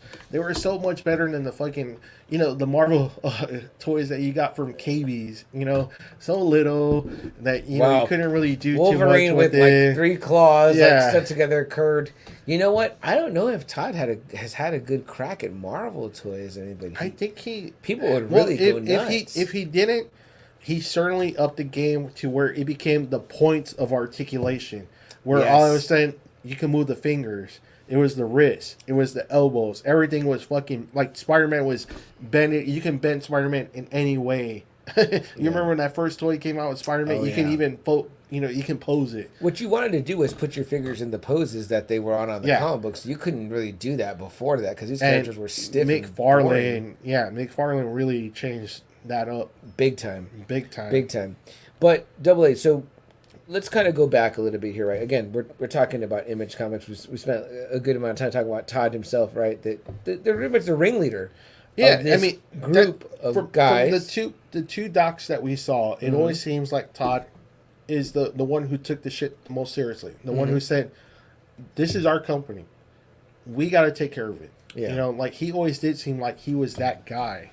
And so here's a guy that was, again, like Double-A said earlier, was tired of like someone else owning the stuff that they drew and that they created. They're like, well, we have our own ideas. And his idea was like, look, we'll have this banner called Image Comics, but underneath that all, you can have your own studio and whatever you create is yours. So, you know, I'm Image Comics is over all of us, but underneath it, I have Todd McFarlane. I think it's Productions or Studios. Yeah. And within that, one of his creations is Spawn. You know, you have Rob Liefeld, right? Extreme Studios, right? And he creates the team Youngblood, Brigade, Supreme. He's kind of the one that's probably the most prolific out of the 7. It seems like the other 6 kind of like had their one book, and that was it. Rob Liefeld was like kind of the guy who did a whole bunch. Double-A, tell me this story though, because I don't think in either of the things we watch, and I know you would know this, but Chapel is a creation, a member of Youngblood, a Rob Liefeld creation. However, becomes a pivotal part of Spawn. Yeah. How does that happen? Do you know the story of how? So Todd asked him if he can use him, and Rob was like, yeah. So every time Todd uses Chapel in Spawn or in the cartoons or in comics, I gotta imagine that he gets a little. It's Liefeld, and it probably says at the beginning of the book, Chapel created by Rob Liefeld. I'm sure he does. Yeah. Very, very cool. Which, I love Chapel. He's probably my second favorite creation of Liefeld, honestly. Interesting. It's Cable, and then it's Chapel. Yeah, love Cable. I love the Chapel character. That is one. Collecting Weekly, great show, boys. Guys, I'm glad you're here. We were just talking about you. I don't mean to interrupt you, Double A. Guys, I have questions, and I haven't been on the show in a long time, and I know when you guys get going, you guys are hardcore serious about what you're talking about. So sometimes I'm out of my depth, but we just have a quick question. If you guys are here sticking around, I don't know if this is you, Zach, or who's representing Collecting Weekly right now, but where do you guys stand on, like, McFarlane toys and them versus, like, I guess what maybe Marvel is doing with, like, Marvel Legends? I mean, I know that those are probably way down the line for you guys compared to, like, Hot Toys and the other amazing shit that's out there that you guys unbox. Incredible stuff. But, like, for your, I know you guys have, John, the everyday collector. I am an everyday collector myself. So just, like, I like stuff to, like, open and play with and just have set up, around. But, we were just singing the praises, obviously, of Todd McFarlane, right, and the great work. Because at that time, right, Double A, we'd never seen toys that nice. We'd seen starting lineup shit. And those Spawn toys were great. Yeah, Toy Biz shit. When we saw the Spawn toys, we were like, oh my God, the chains. They're like metal chains. So I was like, we're of that era, you know what I mean? It's like when that shit first came out. So to us, it was like, wow, this is blowing us away. Yeah, he upped it, like I said, compared to what Marvel and DC were coming out with. Yeah. I'd love to hear what you guys think about that, Collecting Weekly, especially if whatever you guys might know or have to say regarding did McFarlane ever do any Marvel stuff or whatever, and would he ever? They said, I think McFarlane Toys is probably one of the best companies in the game. When Hasbro is struggling to fill pegs, McFarlane is sending entire pallets to Walmart. Damn, that means he's the man right there. And they mentioned that, like Rob Liefeld mentions that comment. Thank you, Collecting He mentions that very heavily, that Todd McFarlane paid attention to the end caps and how many pegs he was getting. Whether it was like a 4x4 or something. Like, he was going to have a whole section just dedicated to McFarlane. What do we say, Double A? We hate when we go to the store and I want Spawn, and there's no fucking Spawn. Yeah. I can go to the store right now and probably find a Spawn figure. It might be from Mortal Kombat 11, but it's going to look badass, and I'll have a Spawn to play with and be in my collection. I don't have that, you know what I mean? Like other figures, I'm like, I had a guy literally the other day, old coworker of mine, her husband, he says, man, does anybody know where to get Spider-Man toys? My kid really wants a Spider-Man. His kid must be like 7 or 8. There happened to be a show going on. Shout out to Alfred again, who was having a show this weekend over at Doc Brown, the toy show at Rolling Oaks. No, it was the other one at the bar, okay. The Doc Brown's. I said, go to this place with your kid. He will find a Spider-Man toy. He wrote me afterwards. I said, man, thank you so much. He was in heaven, my kid. Nice. And I said, because exactly, my nephew's the same way. He's like, he sees Spider-Man No Way Home. He wants a Spider-Man toy. Guess what? I can't find fucking Spider-Man. Which, real quick, they are having a Toy Fest at Rolling Oaks tomorrow. Bingo. There you go right there, guys. Collecting Weekly, I'm sure some of you guys will be out there. Collecting Weekly also says, we got to get you boys on After Dark soon. I would absolutely love that. Double A would love that. Yeah, thank you for the invite, guys. That's the one I was on before. I was a little bit shell-shocked at the moment because it's a big team of you guys, and these guys know toys. You know what I mean? Like, they know toys. Seriously, dude. The absolute authority in the game is you guys at Collecting Weekly. But I'd love to get on there and ask you these layman questions, because these are shit that I want to know, where I'm like, what do you guys think about it? But shit, yeah, man. Glad you guys are here hanging out. And thank you for answering those questions. But yeah, Double A, getting back to... have McFarlane ever done Marvel, guys? If you're still if you're still there, let us know. Did he ever touch that? I'm not too sure on Marvel. I know he's doing a shitload for DC. I don't know if he's done Marvel. And I want to say, I don't know, and I could be wrong again. You guys correct me if I'm wrong, but I don't know if he touched Star Wars at all. Star Wars is the other property that, people want. Remember those Unleashed figures that came out? Yes. We were like big on those. I had Anakin and Obi-Wan. Do you still have those? I don't think so. I don't know, man. But they didn't move, though, I don't think. They didn't move, but it was just a cool pose. And I loved it. I had it there sitting, just posed up. It was the Mustafar Yes, I remember. Yeah. I remember those being gorgeous, and I remember too. This is the thing about McFarlane's toys is that it's almost like a statuesque looking figure that moves like a toy you can play with, and that's fucking the fun of it with it when it comes to a toy. But let's come back. Yeah. I know we got sidetracked there, but we were talking about Chapel. We were talking about Todd getting to use Chapel. Great character. Your second favorite creation of Liefeld. Shit, I want to just get a couple of Spawn books now just to see. But have you heard any of the story about like how? Because it seemed like at one time they hit a rough patch. Those two. Oh yeah. You know. Yeah. So it was kind of like already when Liefeld was already kind of getting done with the Image. I don't know what the whole beef was. Maybe he just got tired of the whole structure. I don't know. He was late on his books. Most of them were, but they were getting like ridiculously late. Mm-hmm. And you know the publisher's like, "Come on, man, we gotta have them. You know they're sellers. We gotta kind of have them still." Real quick, I don't mean to interrupt you. Collecting Weekly says, or if y'all ever want to have us come on your show, we would absolutely love for you guys to come here.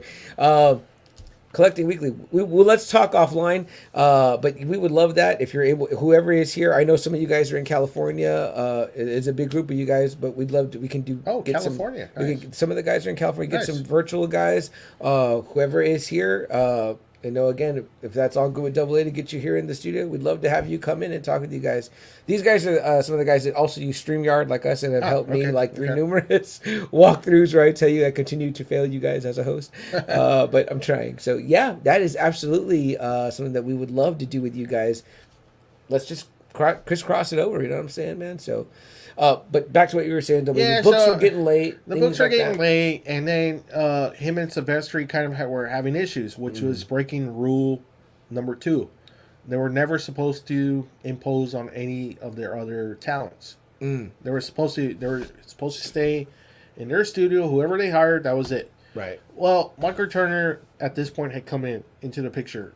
The late great Michael Turner. Mario Delgado of Authority Comics, huge Michael Turner fan. I love Michael Turner. And you would know his work right away. He's one of those artists that just had his own unique style that you could tell right off the bat that was a Turner cover. Mm-hmm. You know, he's just getting started out, but he's doing top-notch work for Marc Silvestri. Just gorgeous stuff, fucking knocking it out.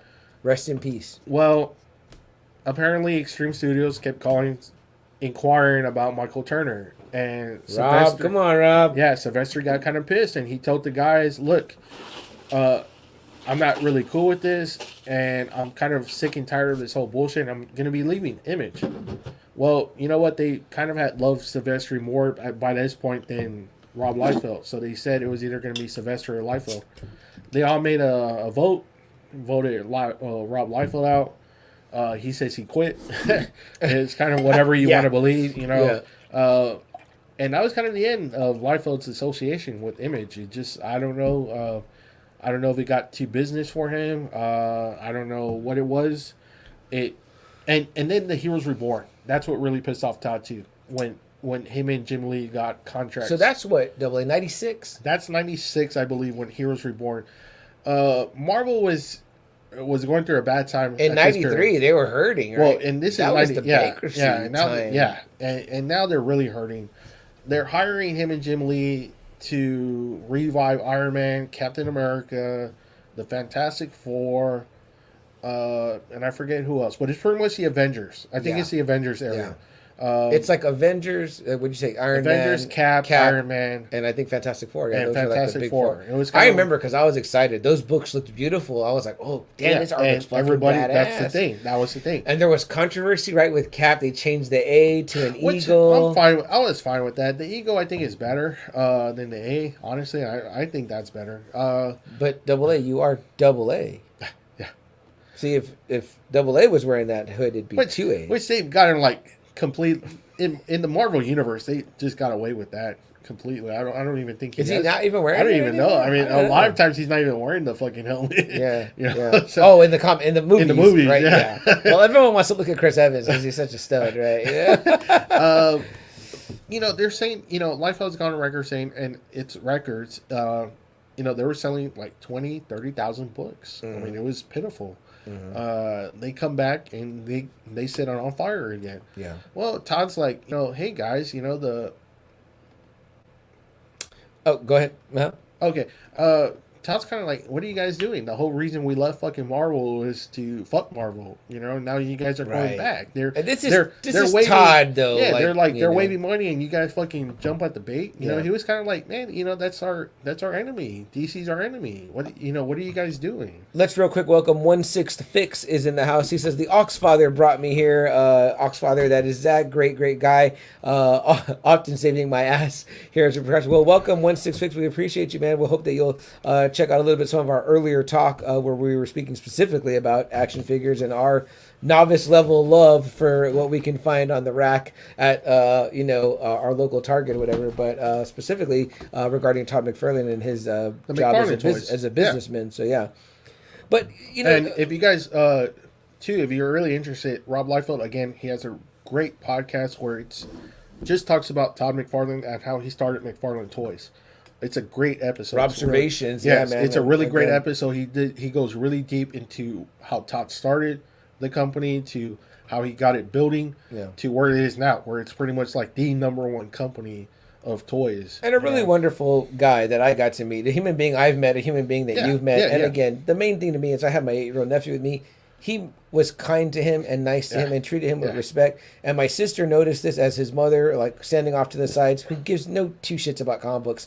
And she was like, that guy was so nice and everything. And I said, great. Whatever else you've done in the world of comic books, that alone that's wonderful. That's his stuff. Whatever beef he has, that's what they're creators. Yeah. He loves his fans. We like Deadpool. We love Cable. Chapel. You know what I mean? So that's there. Quick though, back up. Todd, in some of the stuff we've seen, it's easy to kind of like paint Rob as the bad guy because he was like this guy spending money, trying to poach people's artists. Well, see, that's the thing though. He was giving these guys kind of like ridiculous amounts of money per page. He was doing Bischoff, Ted Turner type shit. Almost. I mean, but he was saying, he was like, look, I was in my 20s. I really didn't have a family. Right. I'm fucking banking. Sure. I want to give these, he goes, I want to give these guys the pay rate. You know, I want to give them something that I wasn't given. Which is great. Probably you're also awesome. He's kind of said they would all hang out together. They'd be there at it was just studios. Like a big fucking clubhouse. He goes, he loved the Marvel bullpen, how it was. He wanted that. He even said he based his bullpen on the Marvel, how Marvel had it in New York. So one of the things they don't talk about AA is like, again, it is easy to kind of see Todd as like the leader of this he riles these guys up and like, let's take off and fuck them, fuck Marvel, whatever, right? And like, again, they go initially because they're like, great idea, we want to own our own stuff, we want to own. I mean, it sounds great, right? Yeah, and they're hoping the fans are going to follow them. And that's like rule number 1: whatever you create is yours. But what I think is, and again, we've talked about this before, like when we've talked about Elvira, we've talked about Paul Rubens owning Pee Wee Herman. You know what I mean? Like, so of course the idea is great because here you are. You're pretty much making Cable, making Deadpool. But damn, when I leave, I'm not going to write Cable and Deadpool forever. It's like someone else is going to eventually come along, and it's like, it's not mine, even though you might have put your heart and soul into it, Shit, that happened to probably Stan. That happened to Jack. Stan and Jack, that happened to them. Look at X-Men. They created X-Men, but Chris Claremont is pretty much the one who's considered the X-Men guy. How does the documentary start? The Image Revolution. 2 guys from Jersey created Superman or whatever. It's like the biggest... fucking jip, you know what I mean? Where it's like, man, like, I mean... But, we've had talks about this, too. It's kind of like, it's either that or it doesn't get out. It doesn't get out, right. And so it's kind of like, well, fuck you love music. Same thing, right? You need someone to produce it. You need someone to distribute it. You're going to have the shitty-ass contract. It's kind of what's going on, I guess, if it's real, with MJF and AEW. Right. He says he deserves more money than the WWE guys. You know what? But it was kind of like without AEW, no one would have ever heard of MJF. I've heard him on the mic and I really enjoy it, but I haven't really seen his in-ring ability. No, but you know what I mean? Yes. Yeah. Without AEW platform, he wouldn't even know who fucking MJF is. Exactly. Okay, unless you're a fucking deep fan. So it's kind of like, okay, you signed this contract when you're a nobody, but now you're becoming somebody because of this platform. Do you it's think, kind of, it's that fucking, do you think AA that at this point, where we are in the world, we're more educated, we're more knowledgeable, we have more social media access. Why are we still signing bad contracts? Because it's kind of like it's like even I want to get known. I want to get known. It's kind of like even I forgot how much it was that they were paying Siegel and Schuster, but it was like I want to say it was like $100, which in 1930 something, Right. Godly. Okay. But if Siegel and Schuster got taken advantage of, it's kind of understandable because they're like, they didn't know. But by now, Double A, we've had 100 years. And that's the thing. But again, it's kind of like, well, shit, if I don't sign this contract, the CD doesn't get made. If I don't sign this contract, I don't get seen on TV. It's kind of that fucking, you're kind of like, well, I mean, it's a gamble on both ways. It's kind of like, it's a shit contract, but I could get known. Yeah. And the record studio is like, well, I don't know you. Right. We could be losing money on you. Right. So it sucks. I don't know. It really just sucks. I don't know if Chris Rizzo is still here with us. Rizzo from Invincible Comics and More. I hope you are, Rizzo. I would love to hear you chime in on what you think about. You support so many creator-owned comic books right now. These guys are doing basically like the GoFundMe version of creating a book. Like, we're not getting any help. I need you to kick in $10 so I can get distribution and all that. I think that's awesome. Then that's fucking great. They're not selling off their character or their property or their intellectual, property, creative rights to anyone. They're trying to do it on their own. This is like when people, the rappers start doing the mixtapes, they're like, I'm going to make my own shit. Or when people put their stuff on SoundCloud to distribute it, it's a great idea. But damn, it sucks for me to hear that MJF did not negotiate a better contract for himself, but or get like, someone too on your behalf. It was like a contract that was signed for like about 2 or 3 years, some shit like that. But I mean, again, I had never heard of MJF before. I agree. AEW. If it was not for AEW, I'd have no idea who he was. Now we're on wrestling. We're way off comic books. No, but it's kind of relevant with the royalties, and Liefeld says that too. When Jim Shooter initiated the royalties in the 80s.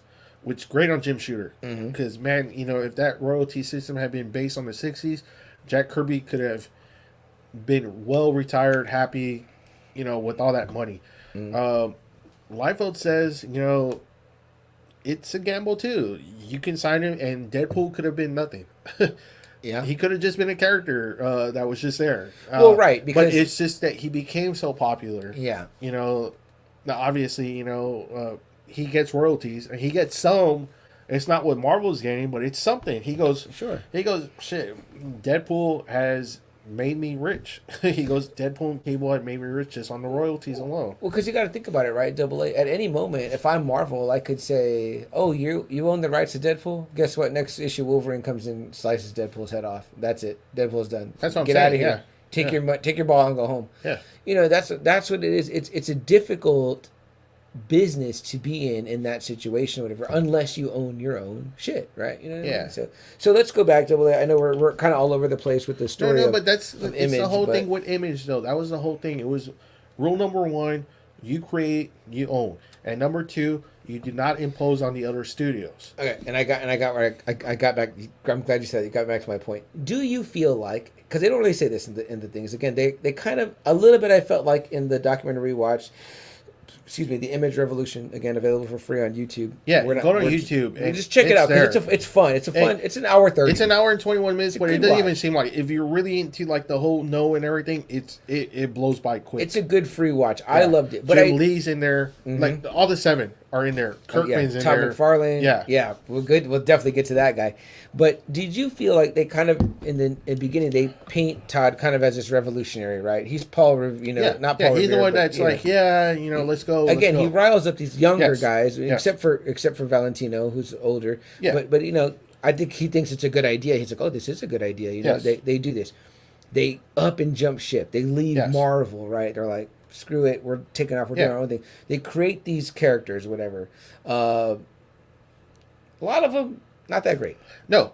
And that's the thing. Like, I don't know how much money Jim Lee actually makes off Wildcats compared to X-Men. Todd is probably the only one that probably banks on Spawn. Youngblood, I really don't see shit from Youngblood. Savage Dragon, maybe. Darkness, Witchblade, maybe. Definitely not Cyberforce. I would say really the only one that has made a huge mark would be Robert Kirkman from the Image guys. That probably you can say is probably like, yeah, okay, the money must be rolling in for him. Like they say it at the end of that document, they said spawned a media empire. And I had to think about that. I was like, media empire. I was like, that means movies, toys, video games, shows. It's everything. And again, Kirkman it's Image, but then it's Skybound, which is Robert Kirkman, his studio, and then it's Invincible It's And Walking Dead. just those two. And the guy is crushing it. But here's a guy that loved Image. You Oh, know, yeah. He grew up in that time. So right. these guys were his fucking Stan Lee, Yes. Jack Kirby. Yes. You know, these guys were like, whoa, you know, these are the badasses. I loved it when they interviewed him in the documentary, and he said, I wanted to be Eric Larson when I grew up. Which was was like, great, right? And I was like, Which wow, was what great, a cool pull. Right? Yeah. That's like when you're I remember like your brother telling me he was like a big Elgin Baylor fan. And I was like, Elgin Baylor? I don't really know that guy. And then it was like when you look into it, you're like, oh wow, that guy is a really great guy. Yes. It's like when your friends that likes like a deep cut song off an album, you're like, okay, deep cut. Yeah. Although Eric Larson is a big name in the world of artists, right now you and I could probably name 10 that we like before him. You know what I mean? Which we just looked at his work and it's beautiful. I mean, the guy's, I would love to meet him. If he came to a show, we'd go. Yeah. And we'd meet him and we'd get shit signed. So that's no doubt. Yeah, so to hear Robert Kirkman say, I was like, wow, what a cool thing. He wanted to be, I think, a comic book guy. He wanted to create something, and he wanted it to, I mean, not even necessarily be his. I'm sure that if they would have told Robert Kirkman, we'll distribute The Walking Dead, but it's going to be Images, he would have just said yes. Yeah. Because it seemed like he loved Image so much. He loved Image. Yeah. He loved the whole tone of it. He loved the vibe of it. He loved what they did. He loved what they did, the move they made, the boldness of 7 guys that were working for the man and said, fuck the man, we're going to become the man ourselves. And that did work for a while, because this is like the years of between, like, the documentary covers like 91 to 99. They started off strong. Right off the bat, after that first year, they were the number 2 publisher. They had took DC's over ass. DC. Yeah. Remember when they talk about the books? The only book that was like giving them any, they had like the top 9 books, I think, except Robin, which was kind of funny. I was like, wow, y'all kicked DC's ass, but the one guy hanging on in there was Robin. I was like, yo, shit, that's my dude. Like, fucking love, shout out to Robin, man. Robin is a real badass. Depending on which, well, you know what? They were all kind of badass. But we love Dick Grayson. We love Dick Grayson. Nightwing, specifically. We always say is badass. Yeah. I think that one might have been the Tim Drake. It might have been the Tim. I don't know which Robin it was that they were representing, but hey, either way, Jason, what's up, Jason? It was Robin and they're hanging out. What's up, Jason? We appreciate you being here, bro. I know you asked us last week. For you, Jason. You're up late, man. We missed you last week. I told you we were gonna do one over the long weekend, but then things got out of hand and we didn't get to do that. But either way, yeah, man, that was an interesting part of the video, I thought, where I was like, man, we had the top 9 books, and and it shows that the only one that wasn't theirs was, and it was like a Robin book, and I was like, whoa, how interesting that it was not only DC, but it was Robin or whatever. I mean, like, that means they were kicking the fucking X-Men's ass. Wolverine, you know what I mean? Yeah, because at that point, Claremont's gone. Long gone. I saw his documentary. Apparently, him and Jim Lee, they weren't meshing very well towards the end. Jim Lee wanted to do a lot of stuff Chris Claremont didn't want to do, but Marvel was so behind Jim Lee that they're kind of giving Jim Lee more, which is kind of insane to think about it. Like, really, you're giving Jim Lee more creative control than Chris Claremont? Well, it's a visual medium, right? I know, but it's like, this is the guy who kept X-Men like your powerhouse throughout multiple artists. And now you're giving this one guy like more control. So they said Claremont. Well, what does that say about comic books, right? It's a visual medium. But you know what? So they let Claremont go. Yeah. And then Jim Lee only stays on for a few more issues. It kind of sucks, right? It's kind of like, oh shit, Who takes over?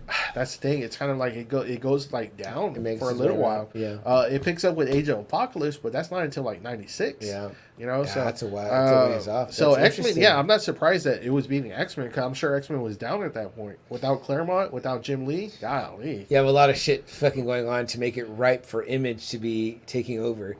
And again, me and Double A have read some of these books, and we said the same thing. We're like, the writing's not strong. Like I said, Spawn, I think is the best. Yeah. But that appeals to me. Good story. That appeals to me.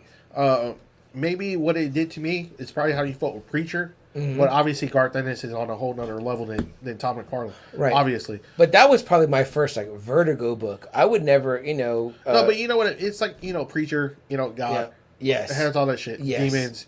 For me, it was Spawn. Yeah. But Garth Ennis took it to a level where if he was writing on Spawn, man, it probably meant him with Todd McFarlane. Golly, it probably would have crushed it. You just put a tasty morsel out there, Double A in the universe.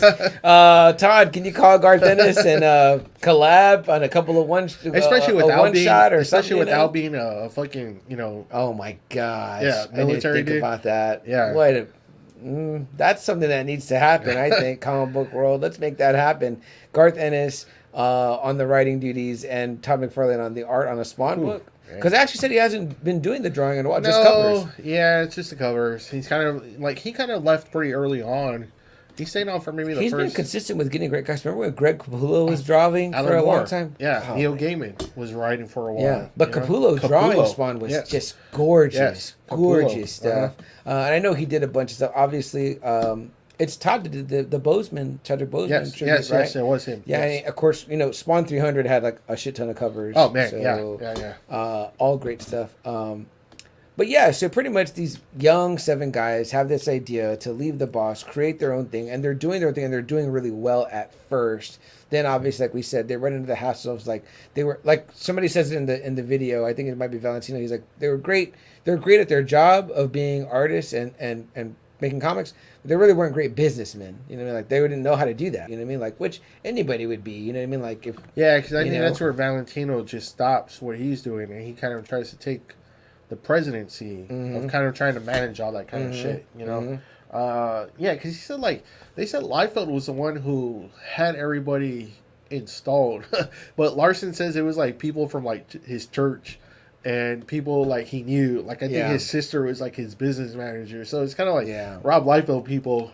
He did what a young person would do. You'd give your friends jobs, you'd give your brother a job, you know what I mean, but you don't realize like you're paying these people salaries or whatever, and then you're like, well, what's fair, And then they said Jim Lee too was always kind of like a businessman himself too, so he was kind of like, they say he was very on the business side, that like he kind of leaned that way or whatever, and obviously the man now runs DC, so it's like the comic book side anyway. So, I mean, rightfully so. I mean, there's another guy. We both had the pleasure of meeting you twice, right? What? Jim Lee? Just at the pop-up. Just one time together. we went, Okay. yeah. Who'd you meet twice? You went to a big signing. Liefeld. You met Liefeld. Frank Miller. Frank Miller. You met twice. Miller. That's what it was. Yeah. Not an Image guy, but no, but he did do this crossover. Frank Miller, stuff right there. Todd McFarlane. And on the back, there's both their pictures. I love that Image logo with Spawn in it right there. Yep. Yeah. How does that work in that one? AA. Who's doing the writing? Who's doing the drawing? The art? Frank writing.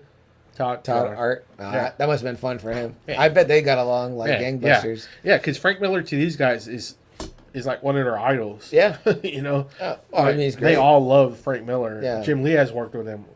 Todd has worked with him. I think. How's that story? It's good. Solid. It's cool. Really good. Batman and Spawn. Yeah. 2 guys doing different stuff. Jason just asked what's going on the weekend. AA just mentioned it. Toy show, right? There's a toy show in Rolling Oaks Mall tomorrow. If you're into that, Jason, there's probably going to be other vendors, obviously. Oh yeah, there's always guys out there with comics and other stuff. So it's like you can get more than just your toy fix. But yeah, awesome stuff, man. But yeah, I mean, and then and I think Garth Ennis was even doing some of the darkness with Sivestry. Is that right? I believe so. I think that does sound familiar. Yeah. So I mean, like Sivestry stuff is really cool. The darkness, like that character looks cool. Witchblade obviously was like very hot for a long like the fucking hottest time. shit for I remember a while. her drawing was just everywhere. Like everywhere in comics. And then, Silvestri, obviously known for Top Cow. Top Cow was his company under the Which Image that was umbrella. like probably the one I saw the most. It really was, yeah. And it was unique, right? With the cow udders on there. Because he was doing, I think that, I don't know how he did it, and I don't know if this was something that Michael Turner did, but it was like, for a while, there was Aspen Comics. Yeah, there's Aspen, and then I got that Fathom. Yeah, the Fathom, yeah. And you can see the Top Cow. Oh, so it's Top logo, and is Image there too, right? Well, it's kind of like the period part. Oh, I see. Image. I see. Yeah. So it was Fathom produced by and that's Image Turner. Produced by Top Cow, but then he gets his own. I guess Turner gets his own, which is Aspen Comics. Because that's right. That's right. Yes. Their whole thing was to be like creator owned. Mm-hmm. Like you get to own your stuff. We're not going to keep your stuff from you, whatever. And there's that great quote at the end of the documentary, right? AA, where Todd says like, Image will always exist as long as one comic book has the Image eye on it. Yeah. And he goes, and I will never take that off Spawn. And as long as I'm around, Spawn will be around. So it's like, there you go. Like, he's never going to let Marvel buy Spawn. He's never going to let DC buy Spawn. Now, AA, let's talk about this, because they don't talk about this, but you probably know, I know you know, how does Angela, Todd McFarlane creation, end up at Marvel? So that's the thing with McFarland, though. So many fucking lawsuits, where he loses a lot. Tony Twist was apparently a hockey player, and he liked the name, and he used it. Good name. Apparently, the hockey player found out, didn't like it, sued him. So I think Tony Twist was gone.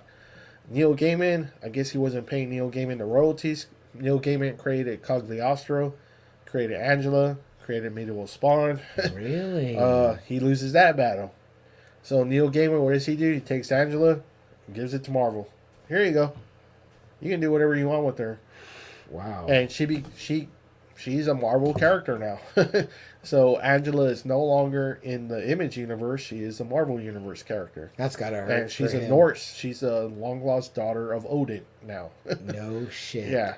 So it's just a lot of the lawsuits. He's lost a lot of lawsuits. Medieval Spawn? I Yes. thought Medieval Spawn was Issue supposed to 9 be like an ancient Spawn. Issue 9 was Neil Gaiman written, and those are his characters. And so he either kills off the characters that Gaiman created, or he just lets them go. And Yeah. because I think Cagliostro, he killed him off. Obviously killed off Medieval Spawn, and then Angela was just, I don't know what happened to her. I think she dies in issue 100. Yeah. So yeah. So Which, see, again, he kind of blurred his own lines with like, you're a creator owned, but and you're then using. and then him and Neil Gaiman kind of were getting into it with the Miracle Man stuff. He thought he had owned Miracle Man because he brought all the Eclipse stuff. Apparently, he never owned Miracle Man. The owner is still, the guy who created Miracle Man was still the the rights, and he sold it to Marvel. and he sold it to Marvel. So I was like, and he did a really badass. I still want it. He did a real badass Miracle Man figure, and it Todd. looks so fucking great. Yeah, he's like this, and it looks so fucking cool. He's got the MM. I'm like, oh, One but Six Fix or Collecting Weekly, you guys still out there? Where's the line on the Todd McFarlane Miracle Man that figure? toy goes to like $60 to $80 on eBay. I'm like, golly, it's so beautiful. I just It's want to such give you a heads beautiful- up. There's a new DC Todd McFarlane multiverse Black Adam coming out, and it looks like the statue you have. Yeah. It looks like that, but you can pose it and move it. And I Okay. was like looking at it like, that bitch looks real nice. I was like, that's a nice looking fucking figure right there, man. Yeah, so that kind of sucks. So it's kind of like three main characters that were really cool to the Spawn universe, and it's kind of like, What a kind of, and again, what a kind of a story for Todd, where it just kind of feels Yeah. like Marvel is this thorn in his side. You know what I mean? And it's probably not even meant to be. It's not them, but it's just like the lines get blurred again with that creator-owned Yeah. shit. It's kind of just like you hope that things can come together for the greater good, But Double A, we hinted on it earlier, right? So obviously in 91 they do this bold move. By 93 Marvel's hurting. By 96 Image is hurting. and They not can't just get it that, but together. even like Liefeld kind of says that too. That I think because of how extreme they were and how popular they were, he's got a theory going around saying that that's why they killed Superman, and that's why they broke Batman's back, was Right. to kind of compete and regain that number 2 footing. And put some edge on their books And too, put some right? edge. And then some edge out And there in the I was comic kind of like, book world. that's pretty. I'm going with that theory because I'm sure DC slipping to number 3 was a fucking huge embarrassment. Oh, I'm sure. To these upstarts, Yeah, right? you With got- stories that aren't that great. That aren't that great, but it's like just based on who they are, and people don't care about Superman. People don't care about fucking Batman, Justice League. Do you think that did Marvel do anything extreme at that time? Were there any? No, see, that's the thing. Marvel, they just kept trucking. Yeah. Even though that, I remember it was big news that they were facing bankruptcy. Yeah, they were, but the books themselves, though, I don't think were hurting. They were still number 1 at this point. They had the cartoon, the X-Men cartoon, which borrowed very heavily from the Jim Lee stuff. I mean, they were still rocking. It seemed like they were still rocking. Especially like the look, right? The way that they look. yeah, that was all Jim Lee's The designs. yellow Wolverine outfit is Yeah. like with Jim The Lee. whole look was Jim Lee look. Yeah. And Jim Lee, a thing that you kind of get about him is that, like, is a thing that I like about artists and writers is that I think that Jim Lee really loves the characters. He loves Batman. He loves the X-Men. Like, he loves... Those are characters. He's like, well, yeah, I like writing my own stuff, but I really love playing in these sandboxes of these characters, When he does Batman and Superman in that run most fairly recently, right, Double A? I mean, it's just like, wow. Yeah. Like, the love is in the art. Like, when someone cooks food and you can taste the love in it. It's like great, yeah. when you see Jim Lee drawing that shit, you're like, And I remember what a big deal it fantastic. was when he came back with Hush. It's gorgeous. It was a huge deal. It was like Jim Lee, the fucking probably top selling artist of all time, coming back and doing Batman. It's a shame that Frank Miller didn't write a better story for the work they did together.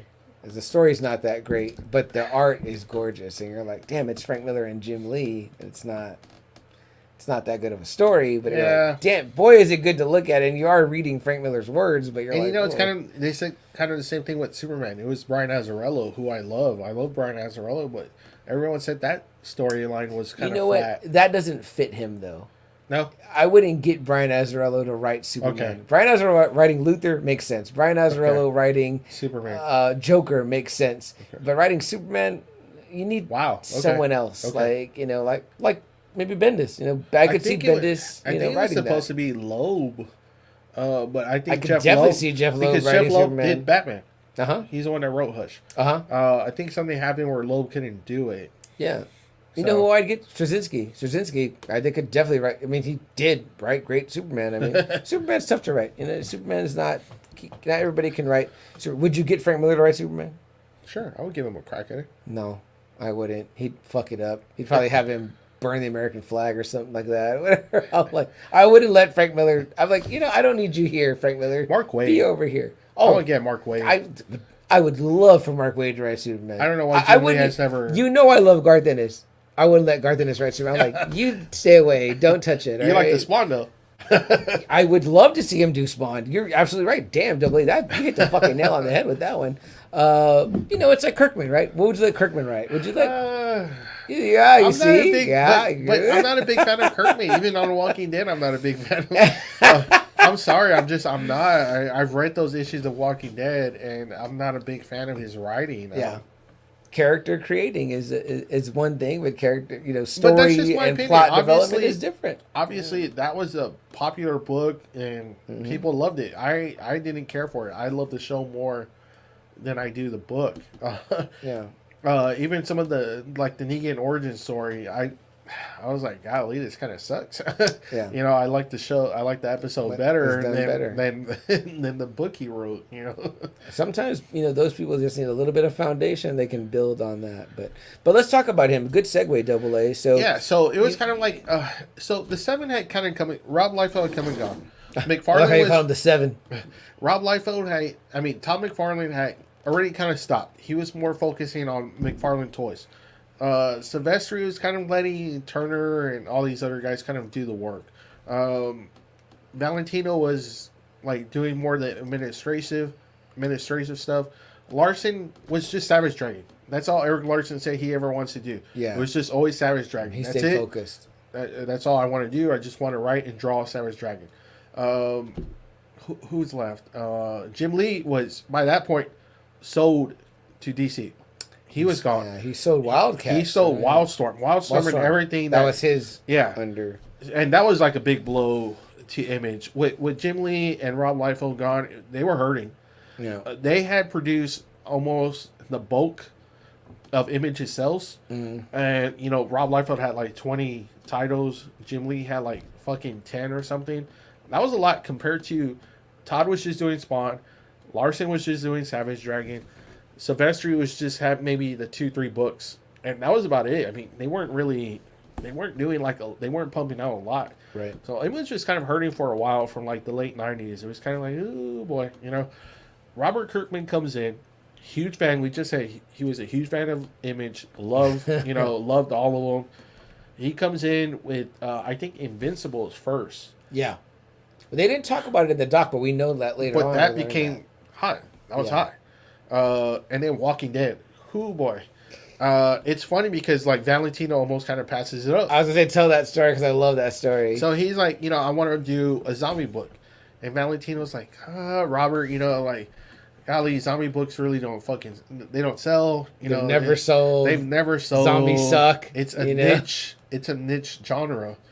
And he's like, throw me an angle. What's going to be different about your zombie book than any other zombie book? And he goes, okay, so I came back. And he goes, it's an alien invasion. and this is a way to get rid of the earthlings is giving them a disease, a zombie virus, blah, blah, blah. he gives him like a whole good speech, and he's like, I'm gonna throw it in tidbits in like the first few issues where like people Easter are gonna pick eggs, it. Yeah, right? Easter eggs. And Valentino's like, okay, go ahead and do it. He's like, that sounds cool, right? Yeah. Like, I was kind of with him. I was like, oh, yeah, that would have still been pretty neat, all right. And he says that, I forgot Robert Kirkman's partner. He's like, hey, Robert, man, these are really good, but I don't see any of that alien invasion. He goes, yeah, because there's none. He told me to throw him an angle, and I did. Yeah. But I was like, that's not going to happen in these books. Walking Dead, pretty much Liefeld says, Walking Dead and Invincible saves Image. Yeah. They were the books. At first, Robert Kirkman says Walking Dead really didn't start out very strong. Mm-hmm. They actually lost, I think, a few on the third issue, but then all of a sudden, it was like the issue started picking up. Right. More and more. There were more orders, more sales. Orders. Yeah, more sales. And it was like, holy shit. At one point, I think it eclipsed Spawn, which was crazy. I was like, wow, really? Like, a new book, eclipsing this, like already established book. Sure. I mean, man, Walking Dead becomes this big old medium empire. 2009, 2010, I forgot when it comes out. Yeah. It becomes a show. Huge fucking show. I mean, even then, that probably picked up the book sales. It did. Right? It did. Like, I mean, golly, for about 5 years, it was rivaling, shows on NBC, ABC, CBS. I mean, it was getting that big of a rating where everybody was talking about it after work. I mean, at work on Mondays. Yeah. Did you see The Walking Dead? Did you see what happened? It was kind of like it was that show. It was like, holy fucking shit. We got drawn in, right? We did. We're two of the biggest Walking Dead fans, even now after the height has declined. We're Posters, still in there. Lunchboxes, pens, pencils, DVDs, just Halloween costumes. I mean, just everything. This man has been Negan and Rick. That is true. And I made my girlfriend be Michonne. Yeah, I mean, golly, he became this huge fucking global phenomenon. Yeah. Comic-Cons, the actors that will come to the Comic-Cons have long lines. What do we talk about? I think my very first con I ever went to was in Austin for Wizard World. Norman Reedus is there. It's only Walking Dead like season 2.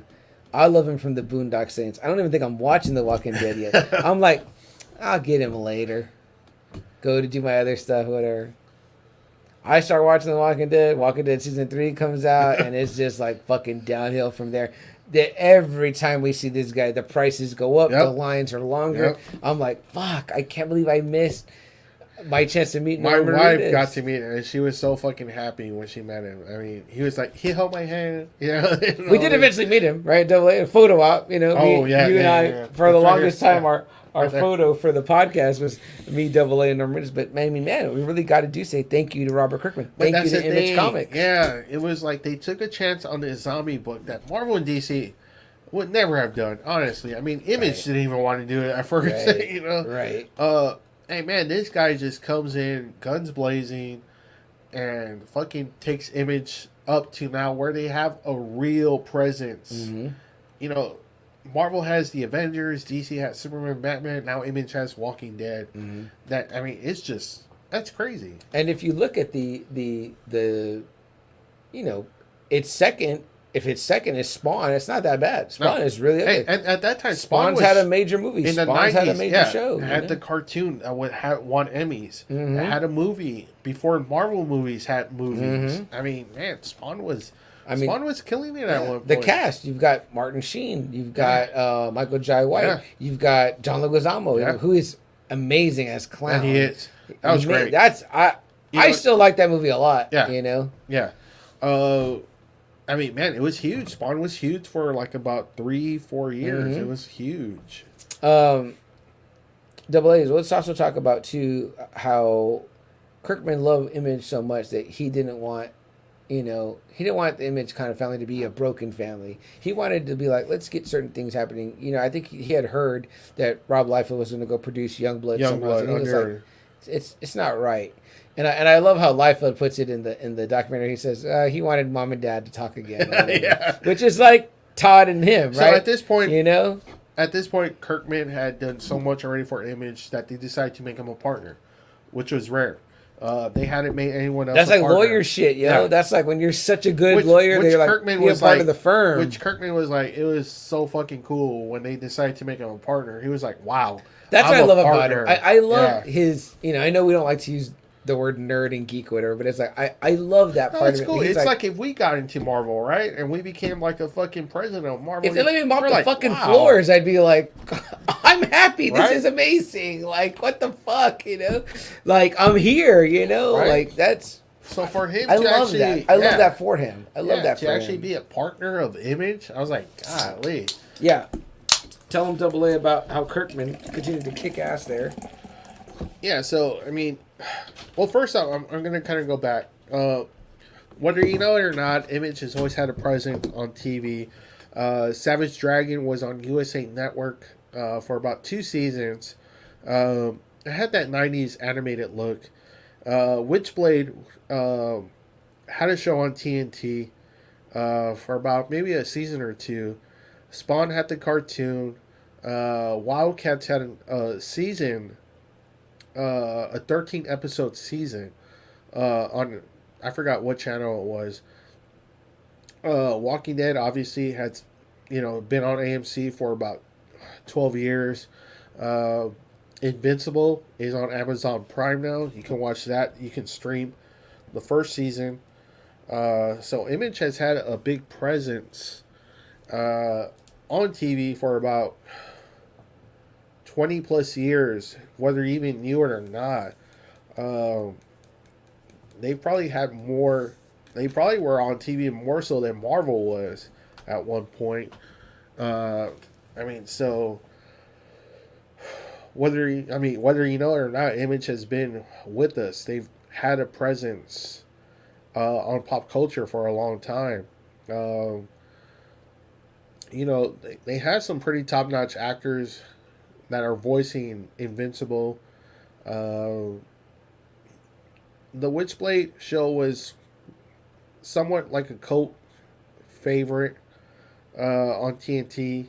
I know people still kind of talk about it every now and then. Savage Dragon, it's on Hulu. You can actually stream it. I actually did see like the first episode. Like I said, it has that 90s animation, Tick, like the Tick, Spider-Man, kind of like that, kind of like animation, and it's on Hulu. You can watch it. Spawn is on HBO Max, 3 seasons worth. The voice acting is great on Spawn. The animation is great. The action is really good. The dialogue is really good. So I mean, they've had a presence probably more so than anyone really would ever think about. Like I said, The Walking Dead is just a media giant. They have Fear the Walking Dead, The Walking Dead. They've had like 2 limited series. They're supposed to have movies out. I was talking about the presence on TV that Image has had. From Savage Dragon being on USA Network. That's right. That's streaming on Hulu. To Witchblade. Witchblade on that had TNT. Yeah. To the Spawn on HBO. Spawn on to HBO. Invincible. To Walking Dead. It's been a presence on TV for 20 plus years, whether you even know it or not. From Image, Kick-Ass, they took over. Marvel. I didn't know that they had taken over. They had taken over from Marvel. So Kick-Ass is kind of in their collection too. Jupiter's Legacy, I think, is an Image. I had no idea about the Image and Kick-Ass thing. What's cool you can say about it too, like I have a buddy at work, my buddy John. He had told me the other day he had finished watching Peacemaker, and what he picked up next was Spawn. And he was like, I'm watching that on HBO Max. And I said, what made you watch it? He's like, I just thought it looked cool, like a cool character. And I was like, wow, it's so funny how even now that visuals fits in so perfectly with like how ahead of its time was that show, Double A Spawn. And it was, man, like I said, I'm going back on it, and I was just saying, the animation still looks good. Mm-hmm. The dialogue is very good. The voice acting is really well. The way Jason Wynn, he does Jason Wynn, the way Chapel, the way Keith David does Spawn. Yeah. I mean, man, if you go Who back... does Jason Wynn? I don't know who does Jason Wynn, but whoever does it just has a great tone in his voice that makes you scared. Yeah. You know, I love Sam and Twitch. Sam and Twitch. They're great. Like, yeah, that's a great, I mean, it's just like when you look back on those episodes, the Billy Kincaid stuff, when Wanda is talking to that supposed serial killer, which is not, you know, that's a great back and forth. Yeah. Terry, the one who does Terry Fitzgerald. How many years have me and your brother been like, sorry, Al? And I just saw that episode and I started laughing. And I was like, golly. Because we were like, man, that part, like, you're fucking feeling Chapel in that moment. You're like, whew. And Chapel is so great too, man. Yeah. Chapel, the character, how they do it, you know, the voice, it's like, golly. That's just a really great fucking cartoon. Like, seriously, that's... Highly recommend. You guys should watch the Spawn. If you like any of the Peacemaker, the Boys, any of that shit we're watching now, Spawn, the cartoon on HBO Max really was... And watch Todd. Runner. Watch the introduction with Todd. Great stuff. I kind of kicked the Kirkman until you came back. Yeah. But I was just saying all the presence of image that you see that's been around probably longer than Marvel has had a presence. Well, I mean, let's say what it is, right? AA. It's like, I guess they're still our number 3, right? Oh yeah, you know yeah. That's always going to be. But it's a strong number 3, man. And here's the thing too: is that what does it mean, AA, when someone can break in and be new like that and establish a firm spot? Before, you didn't know who the number 3 was. You were just like, there's just 2 companies. It's Marvel, DC, and all these other indies. That would be like if a third, you know, political party broke in all of a sudden, besides the Democrats, and made a major. You'd be like, holy shit! You know what I mean? Like, you know, there's Pepsi and there's Coke, right? Yes. But who's number 3? Yeah. Imagine if like RC like asserted itself, RC or whatever, and like was like, I'm number 3. It's like we will probably fight all day about who the number 3 cola is. I mean, but it's like Pepsi and Coke are the 2 and 1. Coke 1 and Pepsi 2. Yeah. It's established, right? Yeah. I think now we can firmly say that Marvel is 1, DC is 2. Oh, yeah. They hate that. I'm sure they hate that. I know a lot of people will argue with us, but it's not. It's true. It is what it is. It's there. It's there in the records. We've seen it growing up as Marvel guys, and there being a rivalry where we never even knew. We didn't have any DC friends. There was no DC rivals. Our good friend of the show, Albert, was like, I told him, I was like, in like 20 years of my life, at that time 23 or 24 maybe, I was like, you're the first. DC is your first, like like someone that was actually like, we were like, oh, you're like, and then I was like, oh, he's gonna love Superman and Batman, and he was like, I love Green Lantern, and I was like, wow, you're like a real DC guy. Like, that was fucking weird. And like, our whole lives growing up with people we didn't know any fucking, like, even my dad is a Marvel guy, so it's like, okay, it was like, we're Mario, a Marvel guy. We would go shop with people that we just met Marvel people. It was weird. So anyway, point being, for someone to come along and be firmly like if you ask like what my wife's favorite like comic book property without her even knowing who's who, it's The Walking Dead. That's her favorite like property that she can watch. Damn, Billy, your wife's an Image gal. Yeah, I was like, but she loves The Walking Dead property. Yeah, anything with The Walking Dead she loves. Some people can't get into certain stuff, right? They're like, they couldn't get into like superheroes. What do they say in Chasing Amy? Big guns, big tits, big pecs. You know what I mean? Yeah. You know, it's like, and it's right? You know, like, it's almost like a jab at Liefeld. You know what I mean? It is. You know, but hell, J. Scott Campbell, you know, Gen 13. Is Gen 13 Image? Yes, I think he started off at Image. Draws some of the most gorgeous women on earth. I mean, like, you know, or in the world of comic book earth anyway. But, you know, I mean, yeah, of course, that's what sells to young, you know, pubescent men or whatever, you know, but it is what it is, right? So,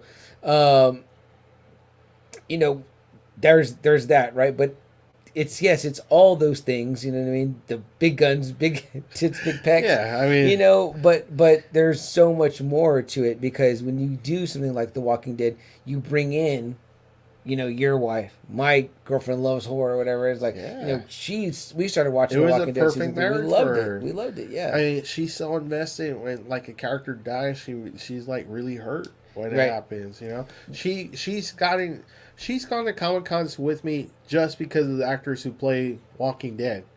You know, we have a poster with so many fucking signatures just from The Walking Dead. I love it. You know, it's like, I love that, man. The Michonne sword. Your wife's got the Michonne sword. And she loved it when I bought it for great. her for like a Mother's Day gift. It was like, she was like in love with it. She loved the Negan bat that came out. I mean, that moment at Fan Expo in Dallas, and we've talked about that numerous times on this show, but the Ben Thomas show just joined us. Ben Thomas and your show, welcome. We appreciate you having here. They say the Oxfather, once again, Zach, thank you. So the Oxfather sent for us. He said, subscribe to keep the great works. Thank you so much, my brother. We appreciate you. We will absolutely subscribe back and look forward to see what you're doing out here in this, in the game, as we call it. But yeah, totally, man. It's something great when you can share it. He said, that's awesome. I'm still trying to convert my fiance into being a bit more of a Fan Expo fan. And they're fine. My wife loves it. You know, she, like I said, she melted when like Norman Reedus held her hand. Yeah. You know? I love the story you tell that story again, Joey, about your Negan bat, specifically what Jeffrey Dean Morgan, you know, put on there. And that's just my wife again. You know, she's like, you play such a charming asshole. You know, and she loved the character, and she was like, you know, and she told him about the house that we had just bought. I was like, so he was like, you know, like this house. Yeah, so he was like, you know, congratulations on your new house, and it was like he put like Jeffrey D. Morgan, pleasure to meet you both, you know. And but she was just like so enamored because it was like for her, it was still like she was talking to Negan, you know? Yeah. You know? I love that when you tell, because again, if you meet Double A's wife, she's the most wonderful person. She enamored, but is not starstruck. Oh, no fear. Just talking to them like an average Joe. I'm like, I have been starstruck before. I've been like yeah, like she was telling her like the house that we had just bought, and she thought he was a charming asshole on TV. I would never say that to Jeffrey Dean Morgan. And she just loves him so much. I mean, earlier tonight, I met David Robinson, and I was kind of like, and I was like, as you know, if you watch the show, I don't know when to shut up. I'm not at a loss for words. Like, your wife does not become her. She's very great with that. Yeah, she loves all the people for The Walking Dead. Hey, guys, thanks for coming. Ben Thomas, D. Martin. It says from the Collecting Weekly. Guys, give a shout out to Dean. We appreciate you being here, man. Give a shout out to our page or CM, and maybe we can get something going. You know, we've been invited to your show, or you know, you guys can come on our show. Absolutely. We can find any topic that you guys want to talk about, and you know, we can just jam on it.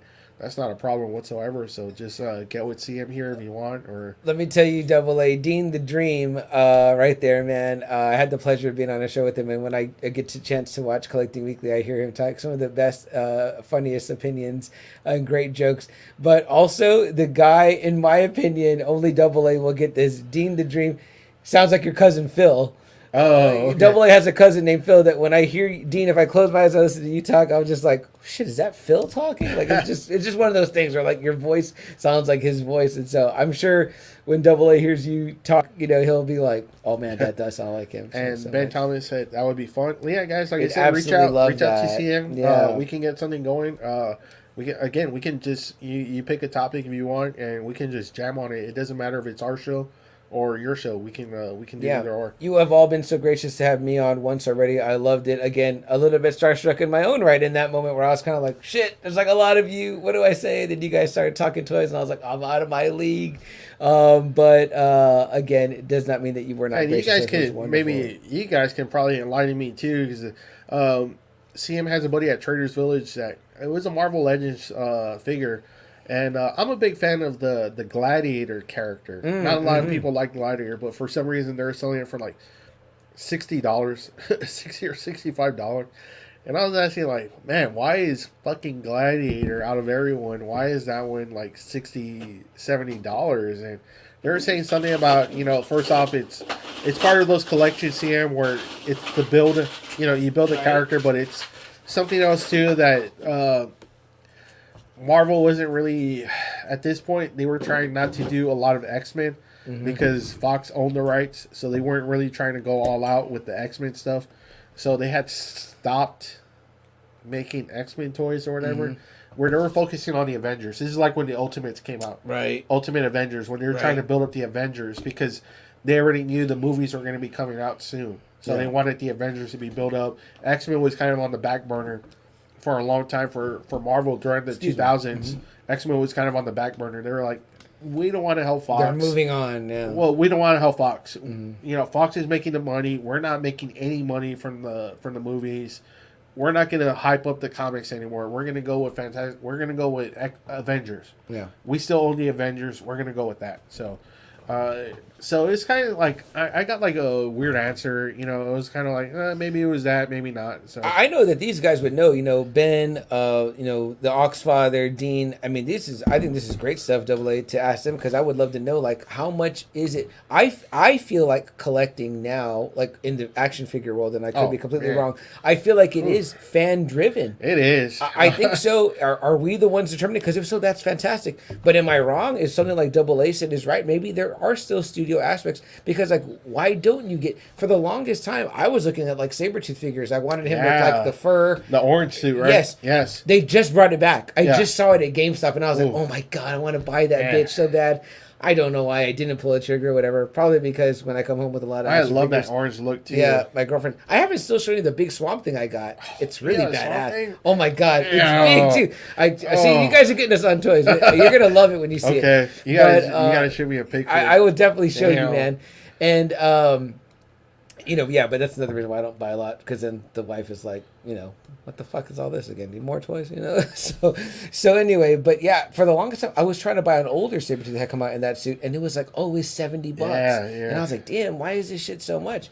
But AA, the stuff they're doing with toys, I mean, with 3D printing and all that, with collectors are doing, with fans are doing. Yeah. I mean, I told you I just bought my Wolverine, like some metal claws, and I was like, this is the shit. Again, shout out to Bobby, who is again. This guy should be on Collecting Weekly much more than I should, because he really knows his toys at another level. He's a wonderful, wonderful young man. Also, I consider he and I young, so I'll call him a young man. But we digress, because we're talking Image, right? Image is everything. Image is everything, guys. And again, 7 guys, 7 of the greatest artists. I won't even say in comic books. I will say in the world, man. Todd McFarlane. Oh, Rob Liefeld. And especially now, if you look at the auctions, Todd's stuff now is going for a shitload, and Jim Lee's stuff is going for a shitload now. So man, yeah, it's their time now, where they're the fucking established veterans. Yeah, you know, and, this 30 years later now, you know what I mean? And now their artwork is being praised. Like the one I see most from Todd McFarlane, obviously, besides the 300 Spider-Man, is the Wolverine, where he's like that with his claws, and you see Hulk's face. Hulk's reflection, a classic, iconic cover, man. That has become like super iconic. Yeah, you know? Yeah. But let's name them double. It's Todd McFarlane, Rob Liefeld, Jim Lee, Marc Silvestri, Eric Larson, Whilce Portacio, and Jimmy Valentino. Man, I mean, like, these 7 guys did something that, like, and not just that, but J. Scott Campbell came from Image. And Michael Turner came from Image. Robert Kirkman, a partner. Again, they did it lawyer style, where they're like, we love you so much. You saved us.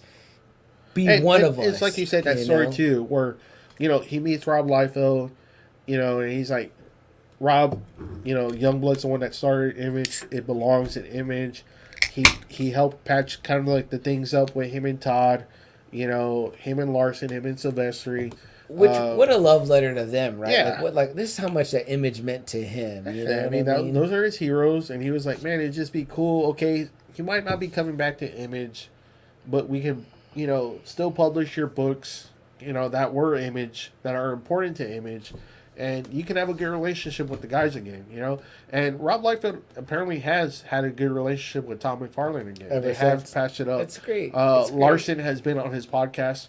That was a good episode where they talk. Nice. You know, so I don't know how him and Marc Silvestri are. Yeah. You know, but I'm sure everything. But it just shows that all things can be fixed, right? You know what I mean? Like I know you're a huge music fan, AA, as am I. Not on your level, but as am I. But you see bands break up, get back together. The Eagles, right? It was notorious, like right? Guns N' Roses. Yeah, Guns. Slash.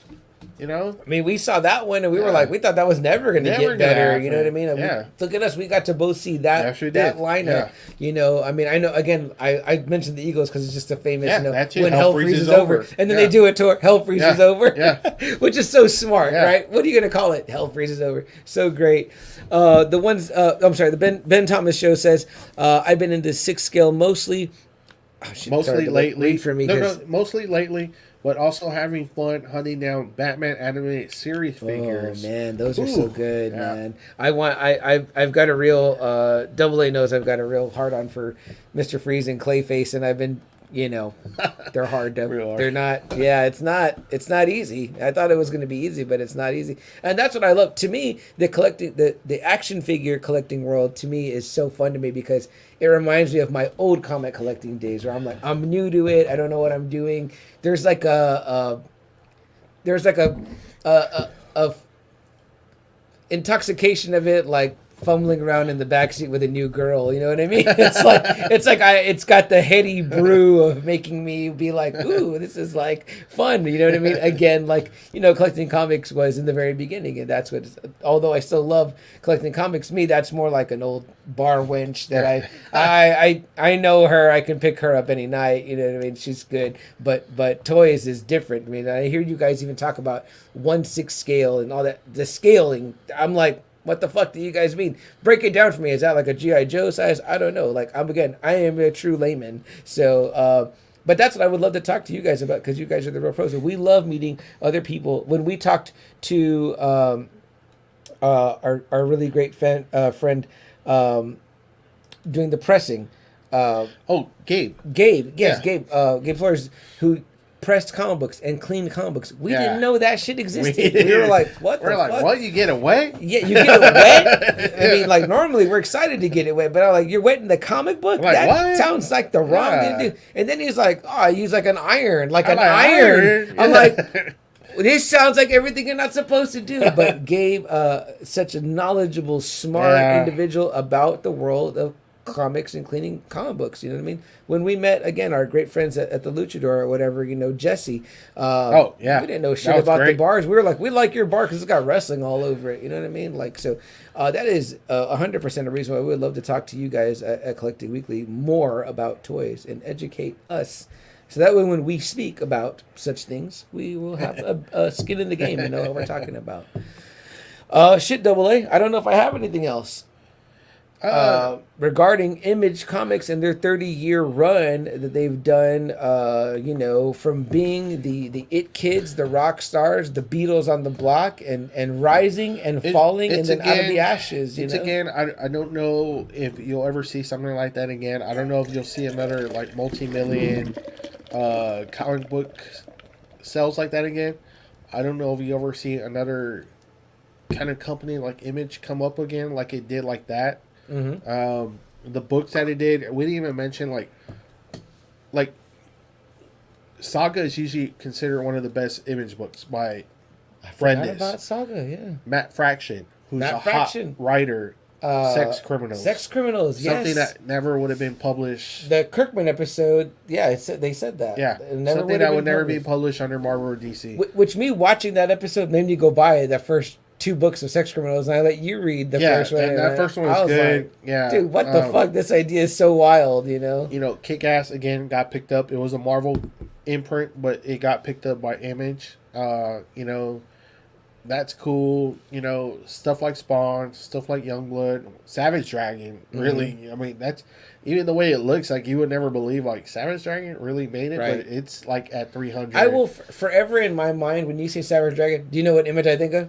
That one with his arms crossed in the cop uniform with the short sleeves, where he's so buff, and I was almost like, man, he looks like kind of like Hulk or whatever, but with a big fin. And I was like, it's such a great image, cover. You know what I mean? This is how impactful, even without us reading those books were, because we saw the art so much. And not just that, but the talent it produced. Yeah, the writers that they were able to get. Alan Moore took on Supreme from Rob Liefeld, and that's actually considered one of his best runs. Mm-hmm. Is Supreme. And Supreme, they put him in that category with your Supermans, your Homelanders. But they said that he turned it to where it was like that first, the violent Superman, to where it was like a love letter to the Silver Age Superman.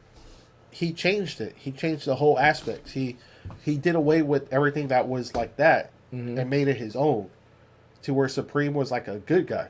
Nice. Yeah. So Neil Gaiman has written for Image. Robert Kirkman. I mean, so much good stuff has come from Image. Alan Moore, interesting writer to think about. Do I really want him touching Superman? I'm like, I guess so. Actually, they're saying, he created the last story for Superman, and it's usually considered one of the best. So it makes you think about the man, right? You think about Alan Moore sometimes, you're like, there's something in you. But he can write it though, and make it a love letter to Superman. I think that Superman though is that character double that some people are like, you don't mess up this one. And Alan Moore, I guess, had enough respect, to not do that. Too. So when we saw how Ennis treated Spider-Man, Wolverine, and Daredevil in Confederacy of Dunces, which we love to talk about, but again, I don't think that he hates those characters. I think that he's just like someone like the Punisher should be more lauded, and this is why. Yeah. And then he tells you why. It's different. I know. See, we're getting in our soapbox. The booze is flowing. CM Chuck gets on his soapbox about artists and writers. But no, it's a cool story of kind of like, we're tired of working for this company. We're tired of giving you everything we got. Mm-hmm. We're going to start our own business. We're going to be our own boss. How many of us have felt that way? Exactly. We're going to be our own guy. We're not going to depend on you. We're going to gamble on ourselves. Yeah. And we're going to be confident enough that we're going to win with ourselves. And this bullpen, Like we said, Double A, Image is still going strong.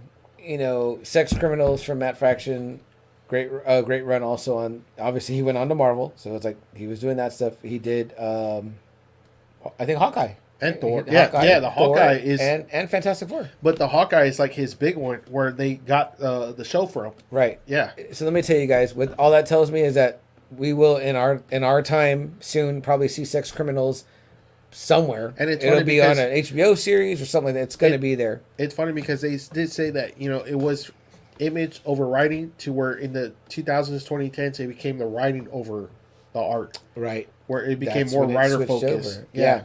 Right. Yeah. Holty Bear in the house. He says, "What's up, fellas?" John? And he puts his name. But John, I can clearly see your name here. Yeah. So wonderful. Whatever you did, you're doing it right, because I can see your name clear as the nose on my face. It's 30 years. Again, it was a gamble. 7 guys that weren't too sure if it was going to last. Marvel and DC said it wouldn't last for 6 months. It's 30 years later. They've had a presence on TV, movies, shirts. You seen them. You probably don't even know it's Image. Mm-hmm. We're wearing Image founder Image shirt books. Drawn. Image books are being graded and being sold at Comic Cons. You're seeing Walking Dead issue 1 is being considered one of the holy grails of the comic book buyers. Invincible. Mm-hmm. Spawn issue 1 is still a really great key collection in any collection, and I'm sure even a high grade goes for a lot. I'm sure it does. Yeah. You can still, it's very still affordable, but it's a key collector to have in your comic book collection. Yeah. So man, it's great. They've had a great presence. Absolutely, man. And they've carved out their piece. And again, you went up against 2 giants, established, and at one time you actually beat one of them. Yeah, and at one time to topple one. Double A, I said it in my write up, right? But what a great movie it will make. They will eventually make the Image movie. They should. And I'm going to challenge. Story. I'm going to challenge you right now, and I'm going to challenge the Friday Night Faithful, all you Friday Nighters out there. Give me your casting. Oh shit! For the guys. For the guys, the 7. Oh shit! In oh wait, I should do it like this. Oh wait, I should do it like this. Shit. Thank you, camera. There. The 7. I still feels backwards. The 7 creators, founders of Image Comics. Who would you cast to play them? I already said, if we get him some really high platform shoes, Marc Silvestri, Tom Cruise. Oh man, you're gonna need like really big. You're gonna need really like big his shoes. Because he's a tall fucker, right? Yeah, no, he is. Tall. He's tall. Yeah. You haven't met him yet, right? No. Who have we met? Double A, run it down. So we met Jim Lee's probably the biggest. We met Jim Lee. Rob Liefeld. We met Rob Liefeld, and then it's Whilce Portacio. We met Whilce and we met Jim Lee together. Yes, we've met Jim Lee together. We met Whilce Portacio together, and we met Rob Liefeld separately. Todd would still be my number one out of all. As much as I love Jim Lee and Rob Liefeld. What do you get signed, Double A? Spawn issue 1 and Spider-Man. . . . . . . . . . . . . . . . . . . . . . . . . . . . . . . . . . . . . . . . . . . . . . . . . . . .. .. .. .. But see, that's the thing too, because that Wolverine cover is sweet. And you have it. Yeah, so that's fucking sweet too. You have it just laying around, right? No. Will has it. That's, locked up. If it's Hulk, yeah, that's his. But I mean, man, it's like Spider-Man 300 too. Golly, that's such a great one too. Okay, this is the question is a side question now. So Will has that. That's Will's issue. You're going to go meet Todd. You take Will's issue to get it signed. Yeah, because I've done it before. And you returned it back to him. Yeah, he likes it. He's like, cool. I was saying, you will have children of your own now. That will go on to. And it would. Yeah. You know. Okay. Yeah. So yeah, he has no problem with me getting signatures on his books. He's like, yeah. Well, I'm just saying, you could get 2 books signed. Now you see my inner greed coming out. That's the thing though. It's like Todd has so many great covers. Like, I don't know what that Batman one goes for, but damn, that's a gorgeous. Now it has, and seeing it when Rick was buying it for Mario. Golly, the red. The cape flowing. You know what? I didn't know how much I appreciated that cover. You know, they made a Funko Pop of that one. I was like, oh, that's pretty gorgeous. But Todd has so many great covers. Countless great covers. I wouldn't even know.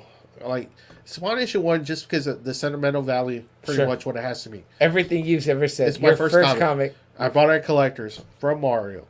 You know, I love Todd that. was my superstar. He was my Stanley. Yeah, that's the guy I saw first. It's like you say, you didn't see these. It's guys. not a particularly great cover. It's good. It's a cool cover. It's cool. It's flashy. It's cool, but it's just what it brings.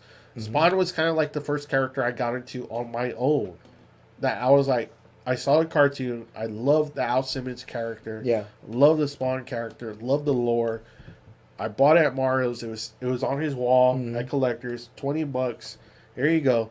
I want Spawn issue 1, and I fucking got home, opened it, and just read the fuck out of that book. In our heyday, there were things that we didn't like, or that we liked that other people didn't like. The majority of who we hung out with didn't like. But we're like, you know what? This is cool because this is mine. Yeah.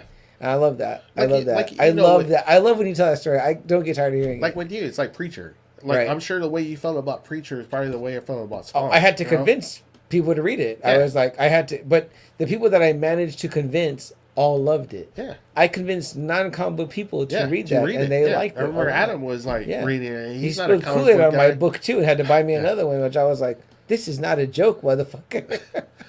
Johnny says, sometimes you always have to follow your dreams. Absolutely, sir. All the time. We're trying. But Todd would be the next one I would love to meet. Then it'd probably be Sivestry.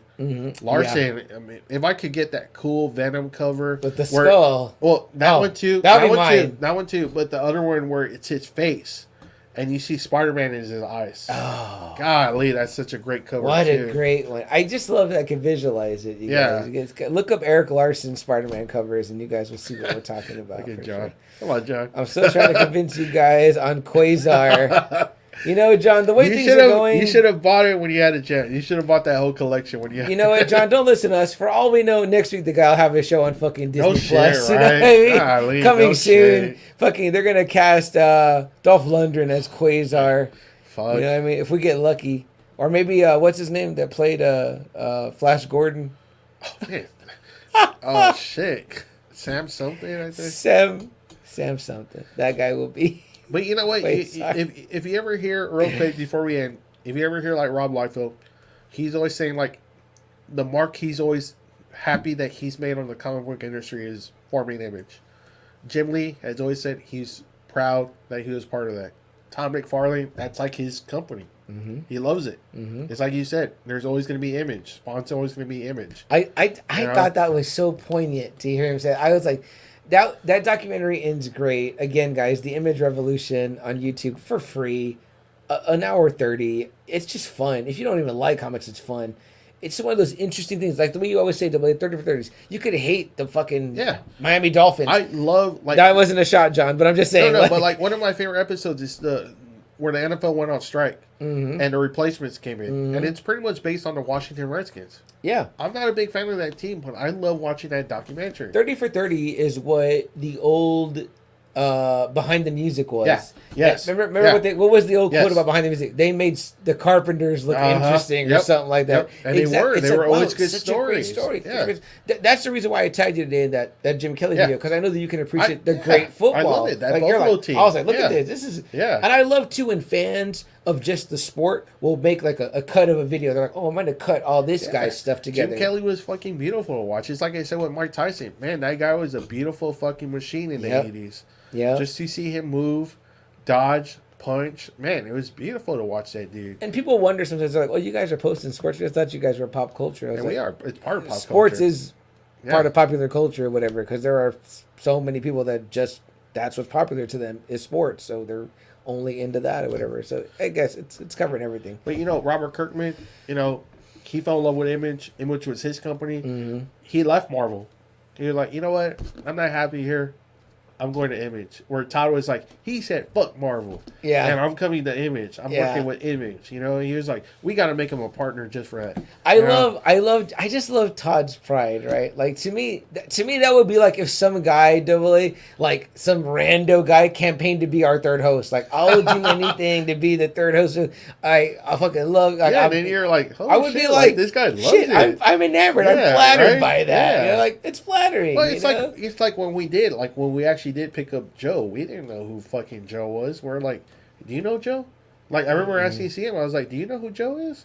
Yeah. He was like, man, I was like, wow, we actually have like a fan that loves the fucking show. We were like, wow, this is like our first like organic fan, not like our friends watching it. Not that we don't love you guys. Yeah, it's great. But when you actually get like someone that's like, man, I love your show. It's exciting, like, wow. Yeah. It's nice. It's like, hey, that you're appreciated, whatever. Shit, right now, just seeing like Dean, that's Ben cool Thomas, too. Thanks, Collecting Weekly guys. Collecting Weekly, the Oxfather. You guys are amazing, and we all met through this little world, whatever. Jerry, Lucky the Dork Dad, Anthony, yeah. Lucky. I don't want to not give Lucky all the credit in the world, because without him, I mean, like another big toy guy, whatever. That without all this, but we have this whole community that we planned an episode right in July for a wrestling episode with like a whole huge committee of podcasts that were like me and CM are like, he said we're the rockers in this group, we're gonna come in and fucking, do some shit. Like, that's amazing. When we started this, honestly, we never thought, hey, we're gonna meet a whole community of fucking podcasters and we're gonna have all these new relationships. Me and CM have picked up like so many friends now that we've hung out with, that we've learned new things.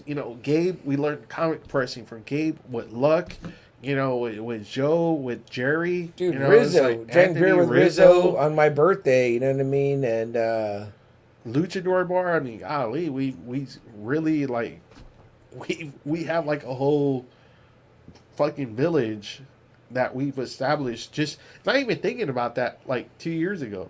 Honestly, no, I didn't think about that. We thought Double A used to say, he said, we're like the band in the garage. He used to say that, right? You're like, we're like the band in the garage. No, we still kind of are. Or That's Image. What makes we're it like good. Image. Like Image, right? Like Image. Taking a chance. Good segue. Absolutely. So yeah, man, all we can tell you guys is, if you don't know, if you're just a Marvel guy, a DC guy, which we were at one time, we were just like Marvel guys, go check it out. Look up some Image books. And we've gone on record too. We just don't love Marvel and DC. We love Image. We love Dark Horse. We love comic books. We can do a whole episode on Dark Horse just on their presence. Yeah. What about Vertigo? Vertigo. I mean, we can just do, even though it's a DC imprint, we can do a whole episode just on the Vertigo line. Dynamite. IDW. We did an episode. Yeah, IDW. We did an episode way back when where we covered, the Django Zorro book, and it was like, that's a Dynamite a primarily Dynamite Vertigo book. You know what I mean? So there's that. I mean, there's a multitude of things that Again, we're fans of the medium. You know what I mean? So comic books, whatever, but also like we said, movies. Yeah, and it's really TV. Honestly, it's because of like Spawn and Preacher for me that I was like, you know what, there is some other stuff. There is other stuff that I can enjoy from superheroes that's not superhero. Yeah. For me, shout out to my friend Ben, way back in art class in 10th grade, loaning me his trade of Preacher 1 and 2, and he also loaned me The Authority, which I was like, didn't think that I was gonna like Apollo and the Midnighter, a Superman and a Batman that were, lovers. I was just like, I don't think this is for me, whatever. And I was like, wildly entertaining. Yeah, entertaining book. Yeah. So much so that even like Garth Ennis, my favorite writer in comic books, takes on the Midnighter, in his own solo story, which I thought was hilarious. I quote that book endlessly to people. Where there's a great panel, group of panels that he writes where the Midnighter is trying to explain to these people in the future that he's homosexual, and they're all laughing at him, and he's like, "What the fuck are you laughing at?" or whatever, and they're like, "There's no gay or straight no more. Like, it's just people just love people, and everyone just fucks everyone or whatever." And I was like, "Wow, that's kind of really poignant in its own way." And this is like fucking 20 years ago. I read this shit, and I'm like, "Wow, we're getting there." You know what I mean? It's just interesting, perspectives on society, and again, that's what that is. Johnny says, "You guys have come a long way. Thank you so much." Yeah, Hopefully and we you know what? that. I want to say maybe that Image is kind of like the company and kind of kicked that whole thing down. Yeah, they are. That was like they weren't afraid to do that. Yeah, you can bring your comics, give us an angle why this should be made, and we'll publish it. Remember when? Oh my gosh, Double A, you had such a great post a few weeks ago. Well, no, it wasn't a post. I think you texted me, but it was about Speedy. Oh yeah, the fucking Green Arrow's sidekick. Yeah. Did y'all know the Green Arrow had a sidekick? They didn't put this in that Arrow show that I know of. Speedy. But Double A was like, this is a big deal, right? Because rest in peace to the great Neil Adams, right? Yes. He drew this famous cover. I think it was him and Danny O'Neill. And Danny O'Neill working on it. What a duo! What a duo! Yeah. And I want you and I to be Danny O'Neill and Neil Adams. Stanley, Jack Kirby. Exactly. Siegel Schuster. Exactly. Those guys. We want to be those guys. But this was like a famous story, right? Because the Green Arrow had Speedy was his sister. Okay. Was she also on drugs, Holty? Because in the comic books, he was a boy. It's a sidekick. It was his sidekick to Arrow. It was a male. Yeah. And it was a big deal because it was like the first time that they really introduced something like drugs into the comic book. And they also didn't have the approval of the comic code or whatever. Which, who was it that famously said what? Yes. Oh, nice. Who was it that famously said what's in the comic code, and no one could tell them? Todd says, "What is it?" They always keep mentioning the comic code, and every time I ask, he's like, "No one can give me a straight answer." Image comics are like the antithesis to the comic code, but Stanley, it was essentially like the rating first system. Off, Stanley was kind of the first one that said "fuck the system" when he did his own kind of drug with Harry.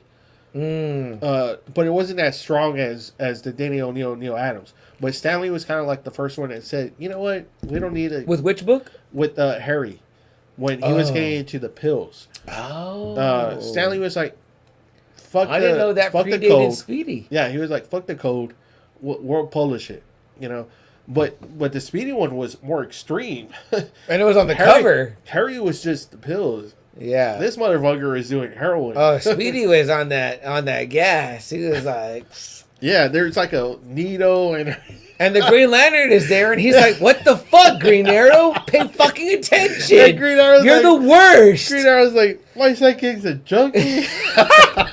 And not even that, but what derogatory language, Green Arrow? Get your shit together, man. What the fuck? Don't call him a junkie. Oh, he's trying to get off smack. I mean, they're catching Speedy like right in the middle of him shooting up. Double A, have you ever looked that book up? What does that book go for? I've never have actually. We gotta ask Mario about that and be like, "Yo, Mario, we want that junkie." I know. Cover. I need to buy it and I need to hang it up here. I think you have the famous Tony Stark demon in a bottle. Yeah, it's up here. Yeah, it's up here. It's right there. There it is. Look at that piece of shit. You fucking drunk. As I booze up. As we drink. What the fuck, man? Oh, man. But Speedy. Yeah, it was a text. I didn't put that on the. Yeah, that was on a text. And I was just like, I was dying at work. I was like, wow, this is what I need to see today. Is this fuck. And Double A's like, man, what a piece of shit the Green Arrow is. He doesn't even know what the fuck his sidekick is up to. And I was just like, yeah, it's just like Batman. Just another rich asshole. He doesn't know what's going on. Yeah. Get your shit together, man. People are on drugs out there. It's fucking terrible. But to bring it full circle, the Image was the antithesis. Yeah. They were never going to obey the comic code. They were like, we're going to do what we want. And that shit was so badass, man. I love that Doc Double A. Thank you for saying that to me. Thank you for suggesting this. These guys deserve it, man. Yeah. I know you've been a huge fan of Rob Observations, Lifeless podcast for a while. Since probably we've been doing the show. I had the great distinction of meeting him a few weeks ago, and again, he could have signed nothing for me. He could have been. He was charging a lot for certain books I did have that I would have wanted signed, But despite that, the way he acted as a human being won me over. Yeah. And I was very happy to get the books that he did give me. I was like, my nephew thought that it was so cool. Honestly, I would have loved that deal too. Honestly, if I could have afforded it, I would have loved that deal too. Yeah. Yeah. Well, for me, for that deal that I got, although it was no old books, nothing like this, although it was not that, for what I paid, I got a stack of books signed, and to see my nephew's face be like, with like, oh, he did this Carnage, he did this one of Venom, he did, because it was a lot of those. He thought that was the coolest. I was like, you know what? I didn't care if I had fucking the first issue of fucking whatever. It was kind of like when I took my daughter to meet Val Maverick. Val Maverick is the co-creator of Howard the Duck. She loved that stupid movie. Wow. She loves that movie. I love that movie. Yeah, she loves that movie. And so for her meeting him, it was like a big deal. She was like, oh, wow, like, you're the one who created Howard the Duck. Like, she loved it. She took a picture and, she got something signed from Howard the Duck. Awesome. So she loved it. It was like, it was something cool for them to, probably for Cal. It's like, yeah, oh, wow, this is the guy who created Deadpool. Yeah. Like, wow. He kept saying that. And a couple of the covers we have, I mean, like, it's a cover. It's a new book. I like those covers, though. I honestly, I would have loved that package deal. I could have afforded it. I would have loved to have had it. And I would have loved to have those books signed. Honestly. Go back a few episodes, guys. I show the covers. 1 or 2 episodes ago, I showed the covers that I got. And I was really enamored again. And again, I was mainly enamored about the type of human being that Rob Liefeld was. So despite whatever mistakes he may have made in the past. And like I said, that's... Despite what he does artist-wise. That's in the comics. That's in the comics world. Yeah. With his fans, the way I've seen it, he's always just been great. He's always been great with us. The fact of the matter is, guys, is that a lot of times we're fans of other human beings for what they do that's extraordinary beyond what we can do, whether they're a great athlete or they're a great artist or they're a great musician or whatever. But guess what? At the end of the day, they're still human like we are, and they are capable of transgressions as we all are. Like we all are, yeah. The difference is that because they're really great at something else, their shit gets put out in the public a lot more than ours does. I've been rude to people. I have failed people or whatever, but no one gives a fuck about what I'm doing. You know what I mean? It's like, when I was at Walmart, I had talked so much shit to everybody that one of my friends got promoted to a boss. They had the meeting, and she said at one point everyone had said "fuck Adam" at one point. Yeah, that's how much shit talking I was doing. So I mean, it was for them. They saw me as an asshole. For me, I saw them as assholes. So yeah. And as long as I know this man and people I know that know him, they'd be like, we would never say that about this guy. So that's just fucking weird to hear. I just talked about you today in your Rob Halford story because I met an old rocker at my job. Oh, really? And we were exchanging stories, and she even looked back. She sat back in her chair and said, "How old are you?" And I said, "Well, I'm 40." And she was like, would never have guessed her that. Well, I was telling her about seeing Ozfest in like 04 or whatever, and she was like, "What?" And I told her like your Halford story. So she was like, "That's fucking cool."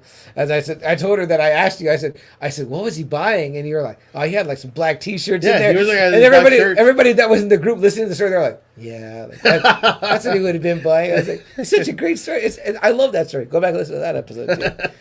But guys, they were rebels. They were fucking visionaries. They were trailblazers. They were visionaries. Pioneers, man. They were young. I mean, like, this has not happened since in the comic book world. Yeah. This was the 90s, y'all. Like, this was like 30 years ago. You know what I mean? So it was the 90s. I mean, like, this shit was happening when like, Nirvana was coming out. Pearl Jam was out. Yep. I mean, like... everything new, fresh. That was coming out, and people like, loved it. Spike Lee was loving it. E.G. was loving it. Levi's loved it. Dennis Miller had Rob Liefeld on the show. They said it. They were like, we were like the fucking Beatles. We were like the Beatles. You know what I mean? Like, I don't know if there's been a comic book writer or artist on a late night show in a while. And again, real quick, Robservations. He has an episode. It's called like The Last Ride or something like that, and he details the kind of like the last time these 7 people had been together. He said it was like around 2008, the last time that they had all been together. It's a really cool episode. He discusses why they probably never will be together again, like at a Comic-Con or anything. Really? Yeah, but it's a really great episode of how they all, because of Kirkman, patched up their stuff. He talks about the dinner that Todd and Wanda that's Todd's wife, Wanda. I didn't know that. Yeah, that and his daughter is Cyan. So, I had no idea. And he talks about how Todd invited all the guys, their wives, and his wife Wanda made him a dinner, and they were all discussing their memories, how they put Image together, and that Todd took Rob and showed him some of his old art that he still had. And it's a really cool episode. You can tell Rob really loves it. He still loves thinking about it, and he says Kirkman is responsible for that last time that they were all together. At a Comic-Con. It's a great episode. It's a really good episode. Observations. What a great end scene to that movie, I tell you. Yeah, and there's like a really cool picture. It's like, they had like one, they all did some like signing at a comic store. And it was just like, it lasted for like hours and hours. Like they stayed there like till like 10 o'clock at night. And there's this really cool picture. It's like Jim Lee has a cigar in his mouth and they're all together. It's a really cool image. Jim Lee, the man. Yeah. Double A. Don't leave me on a cliffhanger. Tell me why they said why it wouldn't happen again. Oh, wait, it's a long time ago now from now. He said Jim Lee. It's always kind of like Jim Lee's always kind of like the one who kind of is like, yes, no, yes, no. He is the man at DC now. He's the man. But like, he says but he says there's no reason why he can't do it. Because he is the man. Because he is the man. But then he said like Valentino too, he's kind of a third age and he's had some health issues, and he said with COVID too, a lot of them are just like not willing to do the shows anymore again. I guess everything that's come out of the COVID, how we pass germs, all this kind of stuff, that a lot of them are unwilling to do Comic-Cons again. So he said it's just a big mess. It's too much trouble. He said most of them are in. It's just Jim Lee's kind of like the one guy that's kind of like... It'd be great if they met once a year, even if it was virtual. Right. Once a year, get together and just talk about stuff. What they did, they shook up the industry. It's a great story. Shook it to its core, Double A. Made again. Listen to what are the things I listed, Double A? I talked about Coke and Pepsi. I talked about the Republicans and the Democrats. I talked about like there's not number threes. These guys made a number three. Yeah. You know what I mean? It's like let's. They just brought talk DC about, to its knees. Look at what happened. Let's just talk about like pop culture franchises, right? It's like right now the thing I hear about a lot, Double A, is Marvel and Star Wars. It's like I don't really think that those guys are rivals. Can I love both? But that's the rivalry that's there. Whatever. It's like when it comes to like movies and like multimedia empires, right? Yeah. You're like those two guys right now are it, right? You're like, who would be a number three? I don't even know that you would really consider DC a number three. No, you wouldn't. You're almost starting to think outside the box. You're like, is it the Harry Potter franchise? Is it Indiana Jones? What is it? So nothing's close. Here it is. It's the March. It will be in the March of this year. It's called Image Comics: The Last Dance. It's on Observations. It's a really cool episode. It's probably the last time right there that they were all together. Love that. He named it The Last Dance because of the Michael Jordan thing. Yeah. The Last Dance. Perfect. But it's a really cool episode. It's 57 minutes long, but he does a really good job. There's that picture I told you right there. That's like the last time they've all been together. There's Todd's house when he had him, when he made dinner for all of them, his wife, Cyan. Dude, you got to post these. Yeah, and it's Observations, and it's a really cool episode if you just kind of want to find out, like, how they all got together one more time. I love that, man. Double A again showing some pictures from his phone here if you're just listening to us. He goes, well, real quick, this is like the summary. Go ahead. He goes, Mcfarlane, Liefeld, Lee, Sivestry, Valentino, Larsen, Portacio. 14 years ago, the 7 original Image founders assembled for what would be their very last time together. A walk through the timeline of the events that gathered them for one final historic appearance. And it's cool. It's just a really cool image. Again, they're older. Yeah. But they look like Todd they're still having a good time. Yeah. It's a really cool story of how they got back together for like one time. And it's funny, Double A, right? Because I've been thinking about that a lot lately or whatever. It's like when you have these moments with people in your life, whether it's at a job or at whatever, a gathering, you're like, as we get older, it may be the last time that you're ever with those people again, you know? I read this crazy. I think I mentioned it on here before, but I read this crazy meme a long time ago, and it said something like, it's a picture of like a light outside, like a street light, and it says, "One day you went outside to play with your friends, and it was the last time you went outside." Yeah, like you never think about that. You don't think about it. Like I always think about the basketball games we used to have when it was me, you, Adam, Mark. Will Boy, John. Sometimes whenever he would feel into it, Yeah, Ray. Ray too sometimes. But I mean, it was like those times. It's like we would rent the gym. Oh, It's kind of like golly, and it's Run been so long ago, and I don't. Sometimes I think about it. Could we ever do that again? And I'm kind of like, probably not. Schedules, us not being in shape anymore. Yeah. I mean. Maybe half court. Well, no, yeah, because I talked to Mark the last time I saw him at John and Roxanne's get together, and he was like, "Man, I haven't even played basketball in years. It goes years since I even dribbled." Like to hear that guy say, I was like, "Wow!" Was like the Last of Us, because he would come to our house so many times just to practice with Boy, because Boy was my brother Art was like the basketball guru, and he was like the street ball legend, and so Mark would like. Every time he think like, okay, I'm at another level, he go to like my brother to like try out everything he's learned, and now it's like when he told me that he doesn't even play anymore, I'm like, oh wow, I was like, damn, I was like, I told him straight out, I was like, who boy, when I guarded you when I was like at 200 pounds, I was like fucking running all over the place. I was like trying to keep up with you. I was like, golly, it was like. Just exhausted, right? But it was fun. It was just I sometimes remember those days, and just we'd all be sitting down with my dad's old air conditioner, like a fucking 60s air conditioner, and we'd be out there with the fucking bugs, and we'd be sweating, and tensions would be high. Everyone was, we all loved each other, but it was like, fuck you, It was like we'd get into like some like it'd be that testosterone flowing through us, and we're like. Hey, you found me, motherfucker. And it makes you think, right? Like, I mean, like, it's funny because you right now you're talking about, Boy, your brother Art, play, and it's like it's not like I can go to YouTube and look up clips of him. I have to try to remember it, and I remember, and I'm thinking about it right now, hearing you say that, I'm like, man, I miss watching him play. Because when he was hot, golly, he was like doing turnarounds, faking.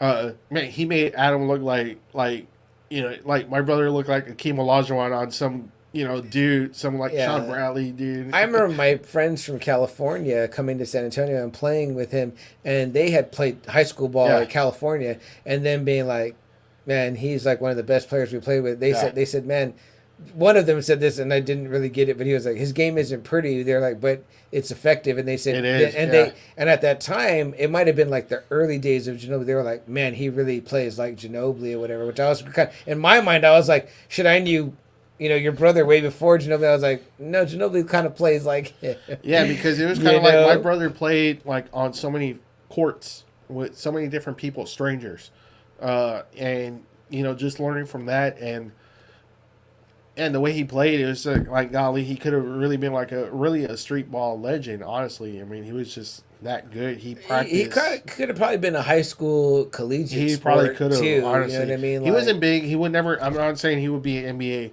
level, but it's just the way he was, the way he practiced every day. It was like it was like every damn shot he would attempt, it would always almost go in. I don't know. Double A. I think he could have definitely been a 6-man. I think. I mean, because you know what, your brother fucking hated to lose. Yeah. He like his competitiveness was definitely there. Like it was like shit. That shit is like it was kind of scary. I played with him a lot. I was like, it was like. I think that I got paired with your brother because they're like, he really wants to win by himself. And, Charlie, you're the closest to him playing alone. So I was like, okay, yeah, I'm okay with that. And where it kind of goes back like to this, what we're talking about, it's just that memories that you have, even though it's kind of like everyone's kind of like drifted, everyone's had families. It's always that when we do get together, those rare times. Yeah. When we actually do get together and we talk about those times, it's I can imagine that's probably what it was like for them to talk about forming Image and the impact they had, and even probably talking about their feuds, You know, like, oh yeah, oh man, you remember when we fucking hated each other and we're saying this and that, they're probably laughing, you know, at dinner. And it's probably like what we've had before. We've had these kind of talks before, you know, here and there, and you can just imagine it's that closeness, that keeps them there. They're like a brotherhood. Yeah. They are. They did something unique and special, and it wasn't unique and special like in their neighborhood or in their city or in their state. They did something unique and special in the world. Yeah. And in the world of an industry, in the world of comic books, they changed things. Yeah.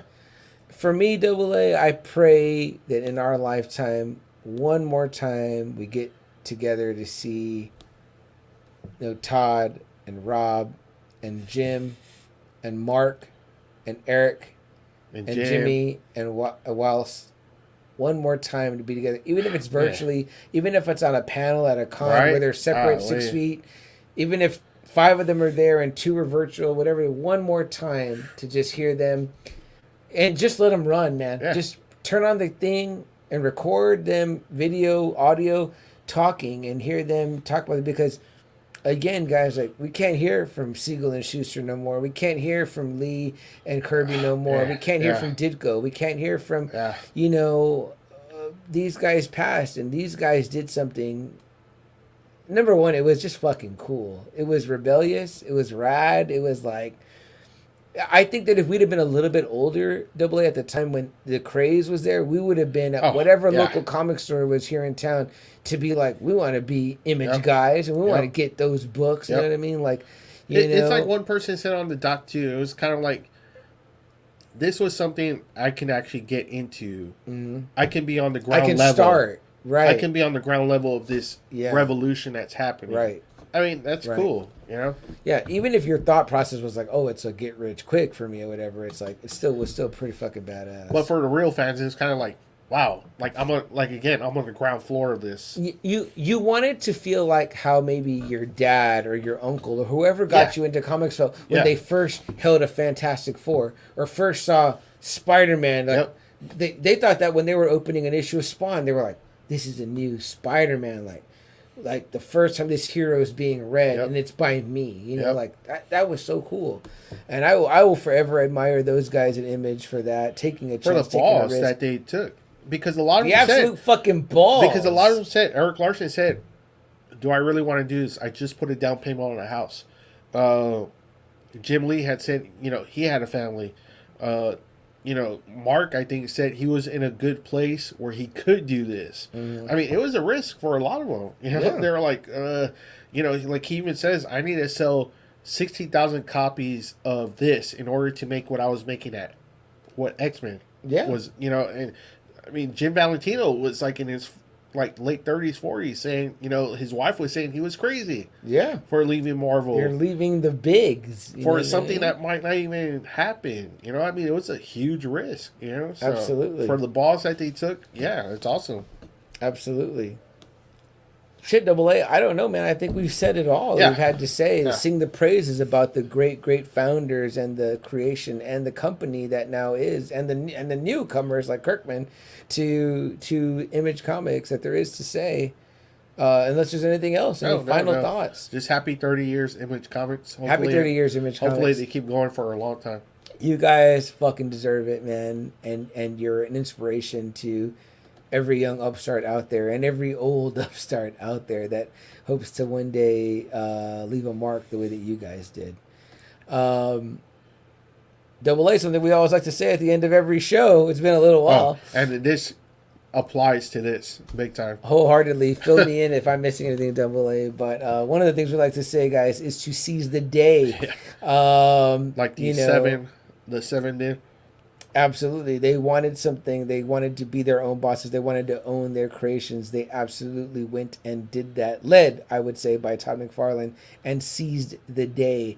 They took the reins of their own lives and control of their futures and created their own company with their own characters.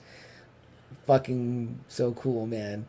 And the other thing we like to say is that, in the words of the great Captain America, you got to do whatever it takes.